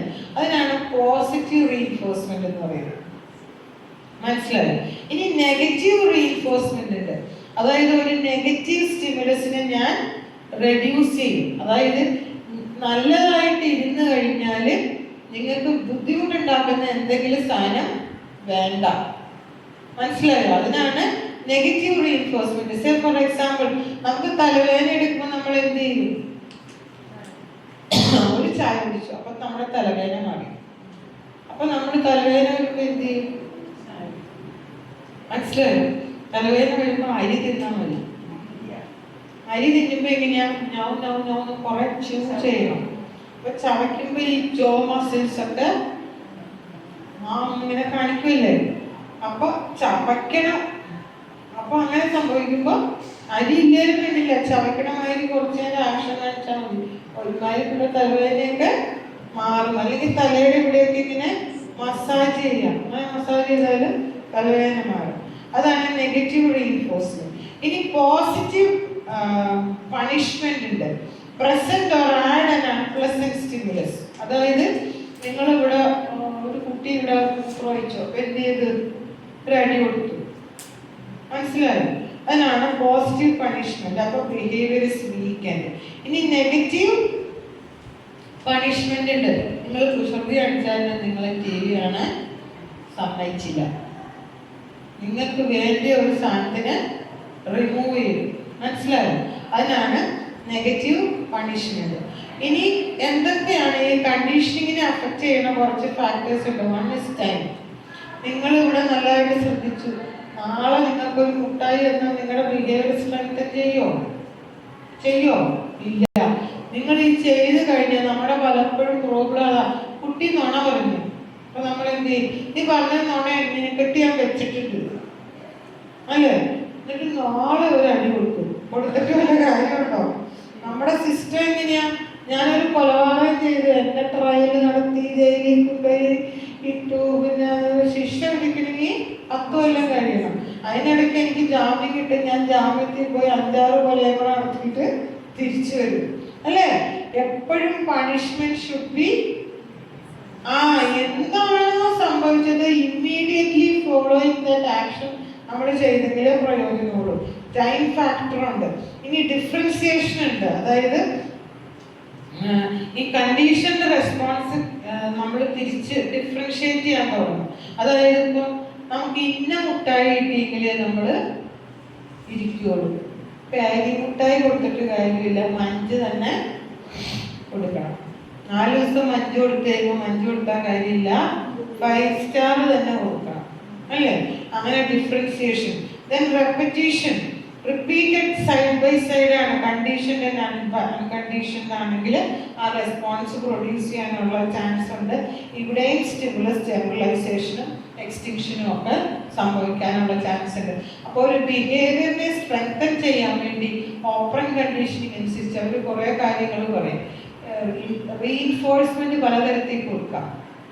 One is continuous reinforcement. എപ്പോൾ ബിഹേവിയർ കാണിച്ചാലും റീഇൻഫോഴ്സ്മെന്റ് മുട്ടായി കൊടുക്കും. ഇനി ഇന്റർമിറ്റന്റ് റീഇൻഫോഴ്സ്മെന്റ് ഉണ്ട്. അതായത് ഒരു 5-6 പ്രാവശ്യം കാണിക്കുമ്പോൾ ഒരു മുട്ടായി കൊടുക്കും, മനസ്സിലായോ? അപ്പൊ അങ്ങനെ റിപ്പീറ്റ് ചെയ്യുമ്പോൾ കുട്ടിക്ക് അറിയാം ഞാൻ 5-6 പ്രാവശ്യം കാണിച്ചെങ്കിൽ എനിക്ക് മിഠായി തരുള്ളൂ. ഇനി അതിന്റെ നമ്പർ വേരി ചെയ്യാം. ചിലപ്പോൾ 1 പ്രാവശ്യം കാണിക്കുമ്പോൾ കൊടുക്കും, ചിലപ്പോൾ 10 പ്രാവശ്യം കാണിച്ചെങ്കിൽ കൊടുക്കുള്ളൂ. ഇന്റർമിറ്റന്റ് റീഇൻഫോഴ്സ്മെന്റ് കൊടുക്കാം. ഇനി ടൈം വെച്ച് കൊടുക്കാം. എവറി 1 hour ഒരു റീഇൻഫോഴ്സ്മെന്റ് കൊടുക്കാം. ഇനി ചിലപ്പോൾ 1 hour കൊടുക്കും, ചിലപ്പോൾ 3 hour കൊടുക്കും, ചിലപ്പോൾ 5 hour കൊടുക്കും, ചിലപ്പോൾ ½ an hour കൊടുക്കും. അങ്ങനെ ഇന്റർമിറ്റന്റ് ആയിട്ട് കൊടുക്കാം. അങ്ങനെയൊക്കെ നമുക്ക് റീഇൻഫോഴ്സ്മെന്റ് പ്രൊവൈഡ് ചെയ്യാമെന്നാണ് പറയുന്നത്. അപ്പൊ ടൈം ഫാക്ടർ വെച്ചും റീഇൻഫോഴ്സ്മെന്റ് വെച്ചും നമുക്കതിനെ വേരി ചെയ്യാം. പിന്നെ മൂന്നാമത്തെയാണ് ട്രയൽ ആൻഡ് എറർ ലേണിംഗ്. നമ്മളൊക്കെ ട്രയൽ ആൻഡ് എറർ ലേണിംഗ് വഴിയാണ് ചോറ് വെക്കാൻ പഠിച്ചത്, സാമ്പാർ വെക്കാൻ പഠിച്ചത് അല്ലേ? ക്ലാസ് എടുക്കാൻ ഞാൻ പഠിച്ചത് ട്രയൽ ആൻഡ് എറർ വഴിയാണ്. ആദ്യം ഞാൻ ക്ലാസ് എടുക്കാൻ വന്നപ്പോൾ എനിക്കറിയാവോ, ഞാൻ എന്തൊക്കെയോ എഴുതിക്കൊണ്ടുപോയി, അതൊക്കെ അങ്ങനെ പറയും. ആർക്കെങ്കിലും എന്തെങ്കിലും മനസ്സിലാവുമോ? ഒന്നും മനസ്സിലാവില്ല. പിന്നെ എനിക്ക് മനസ്സിലായി, ഞാൻ അങ്ങനെ പറഞ്ഞാൽ മനസ്സിലാവില്ല. I should simplify with examples അല്ലേ? കൊച്ചു എക്സാമ്പിൾ വഴി പറയുമ്പോഴാണ് മനുഷ്യന്മാർക്ക് പഠിക്കുന്നത്. അപ്പൊ ട്രയൽ ആൻഡ് എറർ ലേണിംഗ് എന്ന് പറഞ്ഞാൽ അതൊരു ഗ്രാജുവൽ ലേണിംഗ് പ്രോസസ്സാണ്. ട്രയൽസ് കൂടുന്തോറും എറർ കുറയും അല്ലേ? ട്രയൽ ഇങ്ങനെ വരും. സക്സസീവ് അപ്രോക്സിമേഷൻ, അതായത് ഏകദേശം ഫൈനലി നമ്മൾ വൃത്തിയായിട്ട് കാര്യങ്ങൾ ചെയ്തു. അതാണ് ട്രയൽ ആൻഡ് എറർ ലേണിംഗ് എന്ന് പറയുന്നത്. അപ്പം നമ്മൾ 3 തരത്തിൽ. അപ്പം പ്രോസസ് ഓഫ് ലേണിങ്ങിനകത്ത് നമ്മൾ പറഞ്ഞു ഒരു ഡ്രൈവ് ഉണ്ട്. ട്രയൽ ആൻഡ് എറർ ലേണിങ്ങിൽ നമുക്കൊരു ആഗ്രഹമുണ്ട് അല്ലേ? പിന്നെ ഒരു ഗോൾ ഉണ്ട്, ലക്ഷ്യമുണ്ട്. അതായത് നമ്മൾ ആ സാധനം കണ്ടുപിടിച്ചാൽ നമുക്ക് ഫുഡ് കിട്ടും അല്ലേ. പിന്നെ ഒരു ബ്ലോക്ക് ഉണ്ട്, അതായത് ചിലപ്പോൾ എപ്പോഴും ഒരു അതിന്റെ തടസ്സങ്ങളൊക്കെ നീക്കി കഴിഞ്ഞാണ് നമുക്ക് ആ സാധനം കിട്ടുക. പിന്നെ റാൻഡം ആയിട്ടുള്ള മൂവ്മെന്റ്സ് വഴിയാണ്. ചാൻസ് ഓഫ് സക്സസ് ഉണ്ട്. പിന്നെ നമുക്കൊരു ചോയ്സ് ഉണ്ട്, സെലക്ഷനുള്ള ചോയ്സ് ഉണ്ട്. പിന്നെ ലാസ്റ്റ്ലി നമുക്കൊരു ഫിക്സേഷൻ ഉണ്ട്. ഇവിടെ പോയി ഈ സാധനം ഞെക്കുമ്പോഴാണ് നമുക്ക് കറക്റ്റായിട്ട് കിട്ടുന്നത് എന്ന് നമ്മൾ കറക്റ്റായിട്ട് പഠിക്കും. ഇനി ലോസ് ഓഫ് ലേണിംഗ് ആണ്. അപ്പൊ തോണ്ടൈക്കാണ് ഈ trial and error learning propose ചെയ്തത്. പിന്നെ അടുത്തത് ലോസ് ഓഫ് ലേണിംഗ് ആണ്, അതായത് നമ്മൾ എങ്ങനെയൊക്കെയാണ് ലേൺ ചെയ്യുന്നത്. ഫസ്റ്റ് ലോ പറയുന്നത് ലോ ഓഫ് റെഡിനെസ് ആണ്. അപ്പൊ നമ്മൾ എന്തെങ്കിലും ഒരു സാധനം ലേൺ ചെയ്യണമെങ്കിൽ നമുക്കൊരു റെഡിനെസ് ടു ലേൺ വേണം. അല്ലാതെ നമ്മൾ ലേൺ ചെയ്ത് കഴിഞ്ഞാൽ എന്താണ്, ആ ലേണിംഗ് പ്രോസസ്സിനോട് ആ ഇൻഡിവിജ്വലിനെ പാർട്ടിസിപ്പേറ്റ് ചെയ്യാനുള്ള ഒരു മനസ്സ് നമുക്കുണ്ടെങ്കിലാണ് ലേണിംഗ് നല്ലതായിട്ട് നടക്കുകയുള്ളൂ. അപ്പൊ നമ്മളൊരു പ്രിപ്പറേഷൻ ഫോർ ആക്ഷൻ എന്നാണ് അദ്ദേഹം പറയുന്നത്. എന്താ, child is ready to learn നമ്മൾ പഠിപ്പിക്കണം. ചുമ്മാ അവിടെ പഠിക്കണം എന്ന് പറഞ്ഞാലും പഠിക്കില്ല അല്ലേ.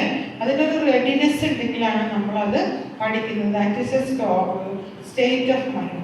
ദെൻ ലോ ഓഫ് ഇഫക്റ്റ്, അതായത് എന്തെങ്കിലും ഒരു ഇഫക്റ്റ് ഉണ്ടെങ്കിൽ മാത്രമേ ആ സാധനം നമ്മൾ ലേൺ ചെയ്യുള്ളൂ. Law of exercise, law of exercise എന്ന് പറഞ്ഞാൽ എന്താ, ആ സാധനം നമ്മൾ ചെയ്തുകൊണ്ടിരുന്നെങ്കിൽ മാത്രമേ നമ്മൾ പഠിക്കുള്ളൂ. ലോ ഓഫ് ഡിസ്യൂസ്, നമ്മൾ ചെയ്യാതിരുന്നു കഴിഞ്ഞാൽ ആ സാധനം നമ്മൾ മറന്നു, എക്സ്റ്റിങ്ഷൻ സംഭവിക്കും അല്ലേ. അതാണ് ഈ ക്ലാസിക്കൽ അല്ല ട്രയൽ ആൻഡ് എറർ ലേണിംഗിന്റെ ലോസ് ഓഫ് ലേണിംഗ് ആണ് നമ്മളിപ്പോൾ പറഞ്ഞത്. മറ്റേത് നമ്മൾ പ്രിൻസിപ്പിൾസ് ഓഫ് കണ്ടീഷനിങ് പറഞ്ഞു. ഇനി അടുത്തതായിട്ട് സോഷ്യൽ ലേണിംഗ് ആണ്. ആൽബർട്ട് ബണ്ടൂര എന്ന് പറഞ്ഞ ഒരാളാണ് സോഷ്യൽ ലേണിംഗ് ഒരു കാര്യം പ്രൊപ്പോസ് ചെയ്തത്. സോഷ്യൽ ലേണിംഗ് എങ്ങനെയാണെന്നറിയോ, സോഷ്യൽ ലേണിങ്ങിനകത്ത് നമ്മൾ you see the other person doing and then you learn by imitating that person. പിന്നെ നമ്മൾ അത് ചെയ്യാൻ തുടങ്ങും. മനസ്സിലായോ? നമ്മളൊരു കുട്ടിയുടെ മൂത്രമൊഴിച്ചു, ആ കുട്ടിക്ക് ഒരു അടി കൊടുക്കുന്നത് കണ്ടു. അപ്പൊ നമ്മൾ എന്ത് പഠിച്ചു, ഞാൻ മൂത്രമൊഴിച്ചാൽ എനിക്ക് അടി കിട്ടും അല്ലേ. അതാണ് സോഷ്യൽ ലേണിംഗ്. അപ്പൊ നമ്മുടെ സൊസൈറ്റിയിൽ നടക്കുന്ന എല്ലാ സാധനങ്ങളും നമ്മൾ കണ്ടു, അത് മനസ്സിലാക്കി, ദെൻ നമ്മളെ തന്നെ ആ പൊസിഷനിൽ വെച്ചു. ഞാനിങ്ങനെ ചെയ്താൽ എനിക്ക് ഇങ്ങനെയൊക്കെ തന്നെ കിട്ടും അല്ലേ. എന്നിട്ട് ഞാൻ ആ കാര്യം ചെയ്തു. ഞാൻ ഇന്ന കോഴ്സ് പഠിച്ചു കഴിഞ്ഞാൽ എനിക്ക് പെട്ടെന്ന് ജോലി കിട്ടും. കാരണം ഈ കോഴ്സ് പഠിച്ചവർക്കെല്ലാം ജോലി കിട്ടിയിട്ടുണ്ട് അല്ലേ. അപ്പൊ ഞാൻ എന്ത് ചെയ്യും, ഞാൻ ആ കോഴ്സ് പഠിക്കുന്നു, എനിക്കും ജോലി കിട്ടും അല്ലേ. അതാണ് സോഷ്യൽ ലേണിംഗ് എന്ന് പറയുന്നത്. ഒരു ബോബോഡോടെ ഒരു എക്സ്പെരിമെന്റ് ഉണ്ട് അദ്ദേഹം ചെയ്തത്. അതായത് അദ്ദേഹം ഈ ടി വി കൂടെ അഗ്രസീവ് ആയിട്ടുള്ള സാധനങ്ങൾ കാണിച്ചു ഒരു സെറ്റ് ഓഫ് സ്റ്റുഡൻസിന്. അത് കാണിച്ച കുട്ടികളിലൊക്കെ അഗ്രഷൻ ഭയങ്കര കൂടുതലാണ്. അപ്പൊ ആ അഗ്രഷൻ പ്രകടിപ്പിക്കാൻ വേണ്ടി ഒരു സാധനം ലഭിക്കുമ്പോൾ നേരമൊന്നൊക്കെയാണ് ആ സാധനം, അതാണ് ബോബോഡോട്. ആ ബോബോഡോട് വെച്ചിട്ട് ആ എക്സ്പെരിമെന്റ് അദ്ദേഹം ചെയ്തു. അതിൻ്റെ അദ്ദേഹം മനസ്സിലാക്കി അഗ്രസീവ് ടെൻഡൻസീസ് ഇത് കണ്ടു പഠിക്കുകയാണ്. നമ്മൾ ഈ ടി വി സീരിയലിൽ കൂടെ സിനിമയിൽ കൂടെ ഒക്കെ കാണുന്ന സാധനമാണ് നമ്മുടെ കുട്ടികൾ പഠിക്കുന്നത് അല്ലേ. ദൃശ്യം സിനിമ വന്ന് നമ്മൾ കണ്ടു കഴിഞ്ഞാൽ ദൃശ്യം സിനിമ മോഡലിൽ കൊലപാതകം നടത്താൻ നമുക്കും തോന്നും അല്ലേ. കൊന്നിട്ട് കെട്ടിടം പണിയണേന്റെ അടിയിൽ കൊണ്ടുപോയി ബോഡി ഒളിപ്പിച്ചാൽ കെട്ടിടം പൊളിച്ച് ആരെങ്കിലും പരിശോധിക്കുമോ? ലോക സിനിമ കണ്ടപ്പോ ബോഡി കൊണ്ടുവന്ന് ആസ്തി മുക്കി ദ്രവിപ്പിക്കുകയത് വല്ല തെളിവുണ്ടോ? ഇല്ല. അപ്പൊ നമ്മൾ എന്ത് ചെയ്തു, നമ്മൾ പഠിച്ചു അല്ലേ. ഓരോ സാധനങ്ങളും നമ്മൾ കണ്ടിട്ട് നമ്മൾ പഠിക്കും. ടി വി സീരിയല് കാണുമ്പോൾ ഭയങ്കര ആകർഷണ. എല്ലാ സിനിമയ്ക്കകത്തും എല്ലാ സീരിയലിനകത്തും ആർക്കെങ്കിലും വിഷം കൊടുക്കുന്നു, മരുമകളെ കൊല്ലാൻ നോക്കുന്നു, മരുമകൾ അമ്മായിനെ കൊല്ലുന്നു, ഭർത്താവിനെ മാറ്റുന്നു, വേറെ എന്തൊക്കെയോ ചെയ്യുന്നു. അങ്ങനെയൊക്കെ ഒരു വെള്ളം വേണോ? വെള്ളം പക്ഷെ ഗ്ലാസ്സില്ലല്ലോ, അത്രയ്ക്ക് ചൂടില്ല, വായിലേക്ക് ഒഴിക്കാം. അപ്പൊ അതാണ് ഈ തിയറി ഓഫ് സോഷ്യൽ ലേണിംഗ്. മനസ്സിലായോ? അപ്പൊ ഇതിനകത്തൊരു നമ്മൾ എത്രത്തോളം ഇൻഫർമേഷൻ അറ്റൻഡ് ചെയ്യുന്നുണ്ട്, റിമെമ്പർ ചെയ്യുന്നുണ്ട്, അത് റീപ്രൊഡ്യൂസ് ചെയ്യുന്നുണ്ട്. അതാണ് സോഷ്യൽ ലേണിംഗ് തിയറി. ഇനിയാണ് തിയറി ഓഫ് ഇൻസൈറ്റ് ലേണിംഗ്. ഇപ്പൊ ഞാൻ പറഞ്ഞില്ലേ, നമ്മള് ഒരുപാട് കാര്യങ്ങൾ സോഷ്യൽ ലേണിംഗ്. ഞാൻ പറഞ്ഞില്ലേ, എൻ്റെ ഹസ്ബൻഡ് മരിച്ചു കഴിഞ്ഞപ്പോൾ ഞാനിങ്ങനെ വേറെ ഹസ്ബൻഡ്സ് മരിച്ച ആളുകളെയൊക്കെ നോക്കും, അവരൊക്കെ എങ്ങനെയൊക്കെയാണ് കാര്യങ്ങൾ ചെയ്യുന്നത്, അപ്പൊ ഇവരൊക്കെ ഇങ്ങനെയാണ് ചെയ്യുന്നത്, എന്നാൽ ശരി ഞാനും അങ്ങനെയൊക്കെ ചെയ്തേക്കാം അല്ലേ. അങ്ങനെയൊക്കെ ഞാൻ നോക്കി ഇഷ്ടംപോലെ കാര്യങ്ങൾ ചെയ്തിട്ടുണ്ട്. അപ്പൊ എനിക്ക് അങ്ങനെയൊക്കെ ചെയ്യുമ്പോൾ എനിക്കത് ഇത് സക്സസ്ഫുൾ ആണ്. പിന്നെ ഞാൻ എൻ്റെ കാര്യങ്ങളെല്ലാം പറഞ്ഞു കൊടുക്കും, ഒന്നും ടെൻഷൻ അടിക്കേണ്ട, എല്ലാ കാര്യങ്ങളും സംഭവാമി യുഗ നമ്മൾ എന്ത് കാണിച്ചിട്ടും പ്രത്യേകിച്ച് കാര്യമൊന്നുമില്ല, എല്ലാ സാധനങ്ങളും നടക്കേണ്ട വഴി നടന്നു പോകും, നമ്മൾ ജീവിച്ചു പോകും അല്ലേ. എല്ലാം എന്ന് വെച്ചാൽ അതാണ് പ്രകൃതിയുടെ നിയമം. നമ്മൾ ആലോചിച്ച് നോക്കിയാൽ പ്രകൃതിയിൽ എന്ത് സർപ്ലസ് വന്നാലും എന്തെങ്കിലും കലാമിറ്റിയൊക്കെ വന്ന് എന്തൊക്കെയോ സംഭവിച്ചിട്ടുണ്ട്. കോവിഡ് സമയത്തൊക്കെ എന്തൊക്കെയായിരുന്നു അല്ലേ, നമ്മൾ അതിനെയൊക്കെ അതിജീവിച്ചില്ലേ. പ്രളയ സമയത്ത് എന്തൊക്കെയായിരുന്നു. ഞാൻ ഇന്നും ഓർക്കുന്നുണ്ട്, 14,000 പേരാണ് യൂസഫ് കോളേജിന്റെ ക്യാമ്പസിൽ വന്നത്. ആദ്യത്തെ ദിവസം കുറെ റൊട്ടിയും ഉപ്പുമാവും പണ്ടാരും ഒക്കെ ഉണ്ടാക്കി 1,500 പേർക്ക് ഭക്ഷണം ഉണ്ടാക്കി വന്നപ്പോൾ ഭക്ഷണം ഉണ്ടാക്കി തീർന്നപ്പോഴത്തേക്ക് 1,500-3,000 ആയി. പിന്നെ ഉണ്ടാക്കിയ ഭക്ഷണം എല്ലാവരും പിച്ചി കൊടുത്തു. മനുഷ്യന് നല്ല നമുക്ക് AC ഉണ്ടെങ്കിലേ ഉറങ്ങാൻ പറ്റുള്ളൂ എന്ന് പറഞ്ഞു. അവിടെ AC DC ഉണ്ടായിരുന്നോ? ഒന്നുമില്ല. കിടക്കാൻ പായ ഉണ്ടായിരുന്നോ? ന്യൂസ് പേപ്പർ പോലും ഇല്ല. ഞങ്ങളുടെ ഡിപ്പാർട്ട്മെന്റിലെ മാലിന്യ ടീച്ചർ അമ്മേനെ ഒരു മൂലക്കകത്ത് നനഞ്ഞ് സാരിയെല്ലാം നനഞ്ഞ് കുളിച്ച് ആകെ ഇച്ചിരിയേ ഉള്ളൂ, കുഞ്ഞിക്കിളിയുടെ അത്രേ ഉള്ളൂ. അത് ഒരു ക്ലാസിന്റെ മൂലയിൽ വിറച്ചിരിക്കണേനെയാണ് നമ്മൾ പോയി കണ്ടുപിടിച്ചത്. കാണാനില്ല. എന്നെ രക്ഷിക്കാൻ വഞ്ചി വിടാൻ പറഞ്ഞ ഇഷ്ടംപോലെ വഞ്ചി ഞാൻ വിട്ടു. പക്ഷെ വഞ്ചി അവിടെ എത്രയും വേറെ ആളെ രക്ഷിക്കാൻ വഞ്ചി പോയി. അവസാനം അവര് ചോദിച്ചു, ഞങ്ങൾ മരിക്കുമോ, ഞങ്ങളെ രക്ഷിക്കാൻ നിങ്ങൾ എന്തെങ്കിലും ചെയ്യുമോ എന്നാണ് എന്നോട് ചോദിച്ചത്. കാര്യം നമ്മൾ ഓരോ പ്രാവശ്യം അവരവിടെ ഉണ്ട്, അവരെ രക്ഷിക്കാൻ പോകുമ്പോ അടുത്ത ആള് അല്ലേ. അപ്പൊ നമുക്കൊരു അവസ്ഥയിൽ കൂടെ നമ്മൾ കടന്നു പോകും. പിന്നെ നമ്മളെക്കാളും എന്തോരം ദുരിതത്തിലുള്ള ആളുകളെ നമ്മൾക്ക് ചുറ്റും നോക്കിയാൽ കാണാൻ പറ്റും. അതിനെയൊക്കെ വെച്ച് നോക്കുമ്പോൾ നമ്മള് ഭേദമാണ്. ഞങ്ങൾക്കൊരു therapy SFBT, solution focused breath therapy. അതായത് 1 to 10 നമ്മൾ പല ഇങ്ങനത്തെ ഓരോ സിറ്റുവേഷനിൽ കൂടെ കടന്നു പോണ ആളുകളെ ഓരോ സ്റ്റോറീസ് ഒക്കെ നമ്മൾ കേൾപ്പിക്കും. എന്നിട്ട് നമ്മളെ തന്നെ ആദ്യം നമുക്ക് നമ്മുടെ സ്റ്റോറി അറിയാവുള്ളൂ. നിങ്ങളുടെ ദുഃഖം എവിടെയാണെന്ന് ചോദിക്കുമ്പോൾ നമ്മൾ പറയും 10 അല്ലേ. ഇനി നമ്മളെക്കാളും വിഷമിച്ച്, ഇപ്പം എനിക്കാണെങ്കിൽ ഹസ്ബൻഡ് മരിച്ച ആളാണ്. അപ്പൊ അവിടെ ചോദിച്ചു നോക്ക്, ഹസ്ബൻഡ് മരിച്ചു, മകന് മരിച്ചു എന്നിപ്പോ പറഞ്ഞു. അപ്പൊ എന്റെ ദുഃഖം എവിടെയാ? 10-ന്ന് എത്രയായി കുറഞ്ഞു? 5 കുറഞ്ഞു അല്ലേ. മകൻ മരിക്കാന്ന് പറഞ്ഞാൽ നമുക്ക് ഒരു വിധത്തിൽ ആലോചിക്കാൻ പോലും സാധിക്കാത്ത കാര്യമാണ്. ഹസ്ബൻഡ് മരിച്ച അത്രയ്ക്കും കുഴപ്പമൊന്നും നമുക്കില്ല അല്ലേ. ഞാനിപ്പോ തിരിച്ചും കൊണ്ടാ പറയുന്നത്. കുഴപ്പമില്ലാത്തതല്ല, നമ്മൾ ടോളറേറ്റ് ചെയ്യും. പക്ഷെ മക്കളെന്ന് പറഞ്ഞാൽ നമുക്ക് താങ്ങാൻ പറ്റുമോ? പക്ഷെ നമ്മൾ അതിൽ കൂടെ കടന്നു പോകുമ്പോൾ നമ്മൾ താങ്ങും. നമുക്ക് വേറെ എന്ത് ഗതി? അപ്പൊ എന്റെ ദുഃഖം ഇപ്പൊ പാതിയായി കുറഞ്ഞു. ഇനി ഇതിലും വലിയ ഒരുപാട് ദൂരങ്ങൾ. കോവിഡ് സമയത്ത് എല്ലാരും ഒരു വീട്ടില് മരിച്ചവരുണ്ട്, ഒരാൾ മാത്രം രക്ഷപ്പെട്ടവരുണ്ട്. നമുക്കിപ്പോ എങ്ങനെയെങ്കിലും ജീവിക്കാം. ഇപ്പൊ നമ്മളെല്ലാം മരിച്ചു. ചെറിയ കുട്ടിയാ മരിച്ചെന്ന് വെച്ചോ, അല്ല ചെറിയ കുട്ടി മാത്രം ജീവിച്ചു, ബാക്കിയുള്ളവരൊക്കെ മരിച്ചു എന്ന് വെച്ചോ, അവരെന്ത് ചെയ്തു? അപ്പൊ നമ്മുടെ ദുഃഖം എത്രയായി? 0 ആയി അല്ലേ. So you place your self in A 10-point scale with different grades of ഒരു ഇൻസിഡൻസ്. അങ്ങനെ വരുമ്പോ എന്ത് പറ്റും? നമുക്ക് മനസ്സിലാവും നമ്മുടെ ദുഃഖങ്ങള് കുറവാണ്. ഞാൻ ജോലിക്ക് വന്ന് വീട്ടിലിരുന്നപ്പോ എനിക്ക് എന്റെ വിചാരം, എന്റെ ദൈവമേ എന്തൊരു ദുരിതമാണ്, എനിക്ക് ഇത്രയ്ക്ക് വലിയ വിഷമങ്ങളൊന്നും വരാനില്ല, വീട്ടിലിരുന്നിരുന്ന് എനിക്ക് തലയ്ക്ക് പിന്നെ പുറത്തിറങ്ങിയപ്പോ എന്ത് മനസ്സിലായി? എനിക്ക് വല്ല ദുരിതമുണ്ടോ? ഒന്നുമില്ല. പുറത്തൊക്കെ എന്തോ ഒരു കഷ്ടതകൾ അനുഭവിക്കുന്ന മനുഷ്യര് എന്തോ ഒരു വിഷമത്തിൽ കൂടെ കടന്നു പോകണം. അപ്പൊ നമ്മൾ അവരെ നോക്കുമ്പോൾ നമുക്ക് സമാധാനം അല്ലേ. നമ്മളൊക്കെ മച്ച് ബെറ്റർ. നമുക്ക് എന്തെങ്കിലുമൊക്കെ ചെയ്യാൻ പറ്റുമെങ്കിൽ, ഒരാളെങ്കിലും കൈപിടിച്ച് കയറ്റാൻ പറ്റുമെങ്കിൽ നമുക്ക് സഹായിക്കാം. എപ്പോഴും നിങ്ങൾ നോക്കിയോ, മറ്റുള്ളവരെ സഹായിക്കുന്നവർ ഏതെങ്കിലും റോങ്ങിൽ കൂടെ കടന്നു പോയവരാണ്. അല്ലാത്തവര് സന്തോഷപ്പെട്ടിരിക്കുന്നവരാരെയും സഹായിക്കാൻ കഴിയില്ല. കാരണം അവർക്ക് അറിഞ്ഞുകൂടാ. ഒരു വിഷമത്തിൽ കൂടെ കടന്നു പോകുമ്പോൾ ചുമ്മാ നമ്മളൊന്ന് കൈ പിടിച്ചാലും മതി, അല്ലേ? അതൊരു ആശ്വാസമാണ്. പക്ഷെ നമുക്ക് കൈ പിടിക്കാനൊന്നും തോന്നണമെങ്കിൽ നമ്മുടെ കയ്യിൽ ആരെങ്കിലും പിടിച്ചിട്ടുണ്ടാവണം, എന്നാലേ നമുക്ക് കൈ പിടിക്കാൻ പറ്റുള്ളൂ, അല്ലേ? അത്രേ ഉള്ളൂ. അപ്പം അതാണ് സോഷ്യൽ ലേണിംഗ്. ഇനി ഇൻസൈറ്റ് ലേണിംഗ് ഉണ്ട്. അതായത് കുറേ നമ്മൾ ട്രയൽ ആൻഡ് എററൊക്കെ നടത്തിയിട്ട് നമുക്ക് ഒരു സൊല്യൂഷനും വന്നില്ല. പിന്നെ നമ്മൾ അങ്ങനെ ഇരിക്കുമ്പോൾ സഡൻലി നമുക്കൊരു സൊല്യൂഷൻ, ഇങ്ങനെ ചെയ്താൽ മതിയില്ല. ഞാൻ പറഞ്ഞില്ലേ, ഞാൻ ഇന്ന് എൻ്റെ ലാപ്ടോപ്പ് അവിടെ മറന്നു വെച്ചിട്ട് ആകെ പ്രാന്ത് പിടിച്ച് എനിക്ക് കോളേജിൻ്റെ അവിടെ എത്തിയപ്പോഴാണ് ബുദ്ധി ഉദിച്ചത്. ആ PPT ആരോടെങ്കിലും ഒന്ന് മെയിൽ ചെയ്യാൻ പറഞ്ഞെങ്കിൽ മതി, എൻ്റെ പ്രശ്നം അവിടെ സോൾവ് ആയി. അത്രയും നേരം അയ്യോ ഞാനിനി എന്ത് ചെയ്യും, ഞാൻ എങ്ങനെ നോട്ട്സ് പ്രിപ്പയർ ചെയ്യാൻ, എമർജൻസി എന്നാണ് എൻ്റെ ചിന്ത ഉണ്ടായിരുന്നത്. അതുകൊണ്ട് ഞാൻ ഇടിമിന്നൽ പോലെ പറന്നു വന്നിട്ട് ഇവിടെ വന്ന് രാവിലെ ഇങ്ങനെ ചെയ്യാം, ഉച്ചയ്ക്ക് ലഞ്ച് ബ്രേക്കിന് അങ്ങനെ ചെയ്യാന്നൊക്കെയായിരുന്നു എൻ്റെ സൊല്യൂഷൻ. സഡൻലി എനിക്ക് ഇൻസൈറ്റ് വന്നു, അവനെ വിളിച്ചിട്ട് ഇതൊക്കെ പറഞ്ഞാൽ മതി, അല്ലേ?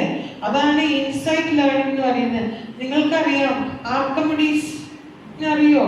യുറേക്ക എന്ന് വിളിച്ച ആർക്കിമിഡീസ് എവിടെ നിന്നാണ് എണിച്ചോടിയത്? ബാത്ടബിന്ന്, അല്ലേ? എന്തുകൊണ്ടാ? ഇൻസൈറ്റ് ലേണിംഗ് ആണ്. അദ്ദേഹത്തിനോട് പറഞ്ഞു കിരീടത്തിൽ എത്ര സ്വർണം റീപ്ലേസ് ചെയ്തിട്ടുണ്ട് എന്ന് മനസ്സിലാക്കാൻ. അദ്ദേഹം ഒരുപാട് ശ്രമിച്ചിട്ട് കിട്ടിയില്ല. അവസാനം ബാത്ടബില് വെള്ളം നിറച്ച് വെള്ളത്തിലേക്ക് ഇരുന്നപ്പോ വെള്ളം കവിഞ്ഞൊഴുകി. അപ്പൊ അദ്ദേഹത്തിന് കത്തി, അല്ലേ? എന്താണ്? ആ വെള്ളം കവിഞ്ഞൊഴുകിയതാണ് നഷ്ടപ്പെട്ടതിന്റെ വെയിറ്റ് എന്ന് അദ്ദേഹത്തിന് മനസ്സിലായി. apparent loss of weight of an object is equal to the amount of water displaced. അപ്പം തന്നെ തുണി പോലെ ഇട്ടില്ല, അതിനുള്ള സമയം കിട്ടിയില്ല. എക്സൈറ്റ്മെന്റ് കത്തിയ സാധനം ഉടനെ ഓടി, അല്ലേ? എല്ലാ റിസർച്ചേഴ്സും എല്ലാ ഇങ്ങനത്തെ ആളുകൾക്കൊക്കെ എങ്ങനെയാ, നമ്മൾ ഒരുപാട് സയന്റിസ്റ്റുകളൊക്കെ നോക്കുമ്പോൾ അവർക്കൊക്കെ സൊല്യൂഷൻ ഇല്ലാതെ വിഷമിച്ചിരുന്നു. വൺ ഫൈൻ മോർണിംഗ് ഈ പ്രോസസ്സിംഗ് ഒക്കെ ഇൻക്യുബേഷൻ ഒരു പ്രോസസ്സിൽ കൂടെ കടന്നു പോവുകയാണ്. ക്രിയേറ്റിവിറ്റിയുടെ സ്റ്റേജസ് ആണ് അത്. ആദ്യം നമ്മൾ ഒത്തിരി പ്രിപ്പയർ ചെയ്യും, അല്ലേ? പിന്നെ അതിന് നമ്മൾ ഒരുപാട് വർക്കൗട്ട് ചെയ്യാൻ ശ്രമിക്കും. പിന്നെ നമ്മൾ അവസാനം ഉപേക്ഷിക്കും, ഇതിന്റെ കാര്യമില്ല. ഇൻക്യുബേഷൻ സ്റ്റേജിൽ കൂടെ കടന്നു പോയി കഴിഞ്ഞ് വൺ ഫൈൻ മോർണിംഗ് ഇല്യൂമിനേഷൻ സംഭവിക്കും. സഡൻലി നമുക്കൊരു ആൻസർ വരും, അല്ലേ? അതാണ് ഇൻസൈറ്റ് ലേണിംഗ്. ഈ ജസ്റ്റാൽ സൈക്കോളജിസ്റ്റ് വോൾഫ്ഗാങ് കോഹ്ലറൊക്കെ ഒരു സുൽത്താൻ എന്ന് പേരുള്ള ഒരു കുരങ്ങിനെ വെച്ച് ഒരു എക്സ്പെരിമെന്റ് ചെയ്തു. കുരങ്ങിനെ കൂട്ടിലിട്ടിട്ട് ഒരു പഴം വെച്ച് ദൂരെ. അപ്പൊ ഈ കുരങ്ങിങ്ങനെ കൈ വെച്ച് എത്തിയപ്പം ഇത് എത്തൂല. അപ്പൊ എന്ത് ചെയ്തു? അവിടെ ഒരു കോല് വെച്ചു. അപ്പൊ കുരങ്ങിനെ ആദ്യം അറിഞ്ഞൂടാ. പിന്നെ കുരങ്ങിന് കത്തീശോടാ, ഈ കോല് വെച്ചിട്ടുണ്ടെങ്കിൽ എനിക്ക് പഴം എടുക്കാലോ എന്ന് ഓർത്ത് കുരങ്ങ് കോല് വെച്ച് പഴം എടുത്തു. പിന്നെ അദ്ദേഹം ട്രൈ ചെയ്തു, 2 കോല് വെച്ചു. ഒരു കോല് ദൂരത്തിൽ എത്തൂല, 2 കോല് വെച്ചു. അപ്പൊ എന്തായി? ഈ കുരങ്ങ് ഈ ഫസ്റ്റ് കോല് വെച്ച് സെക്കൻഡ് കോല് നീളത്തിലുള്ളത് എടുത്തു. ആ നീളത്തിലുള്ള കോല് വെച്ച് പഴം എടുത്തു. അപ്പൊ കുരങ്ങിന്റെ ബുദ്ധി, അല്ലേ? ഇൻസൈറ്റ് ആണ് അത്. കുറച്ചു നേരം കഴിഞ്ഞപ്പോഴാണ് ആ ഇൻസൈറ്റ്. ചിമ്പാൻസിയിലാണ് എക്സ്പെരിമെന്റ് നടന്നത്. പിന്നെ ഞാൻ പറഞ്ഞില്ലേ ഈ യുറേക്ക. പിന്നെ നിങ്ങൾക്കുള്ളതാണ് ട്രാൻസ്ഫർ ഓഫ് ട്രെയിനിങ്.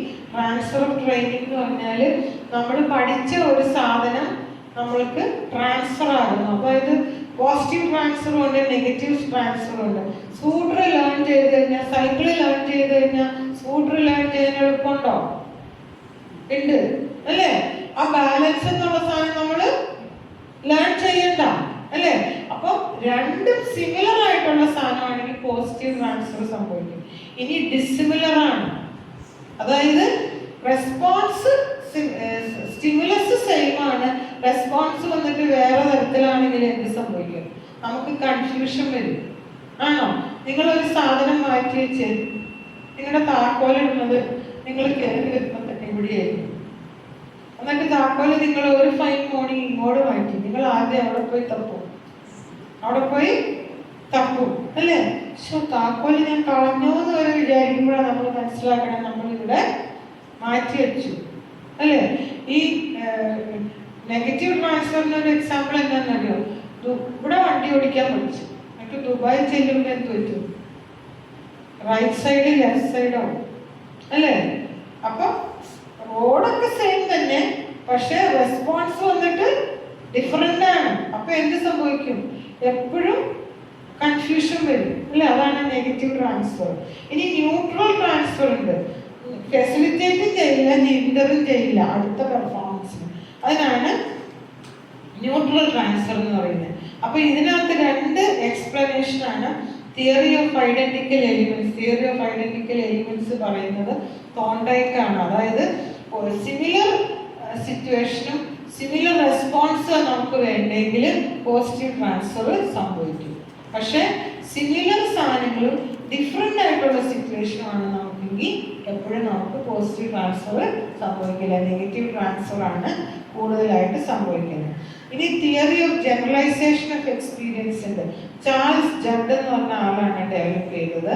അദ്ദേഹം പറയുന്നത് what you learn in task A is transfer to task B എന്ന് പറയുന്നത്. അതിന്റെ കാരണം എന്താണെന്ന് വെച്ചാൽ ലേണിംഗ് ടാസ്ക് എ കൊണ്ട് കുറച്ച് കാര്യങ്ങൾ നമ്മൾ പഠിക്കും അല്ലേ? ഇപ്പൊ സയൻസ് എങ്ങനെയാ പഠിക്കണേന്ന് നമ്മൾ പഠിച്ചു കഴിഞ്ഞാൽ നമുക്ക് മാത്സ് പഠിക്കാൻ എളുപ്പമല്ലേ?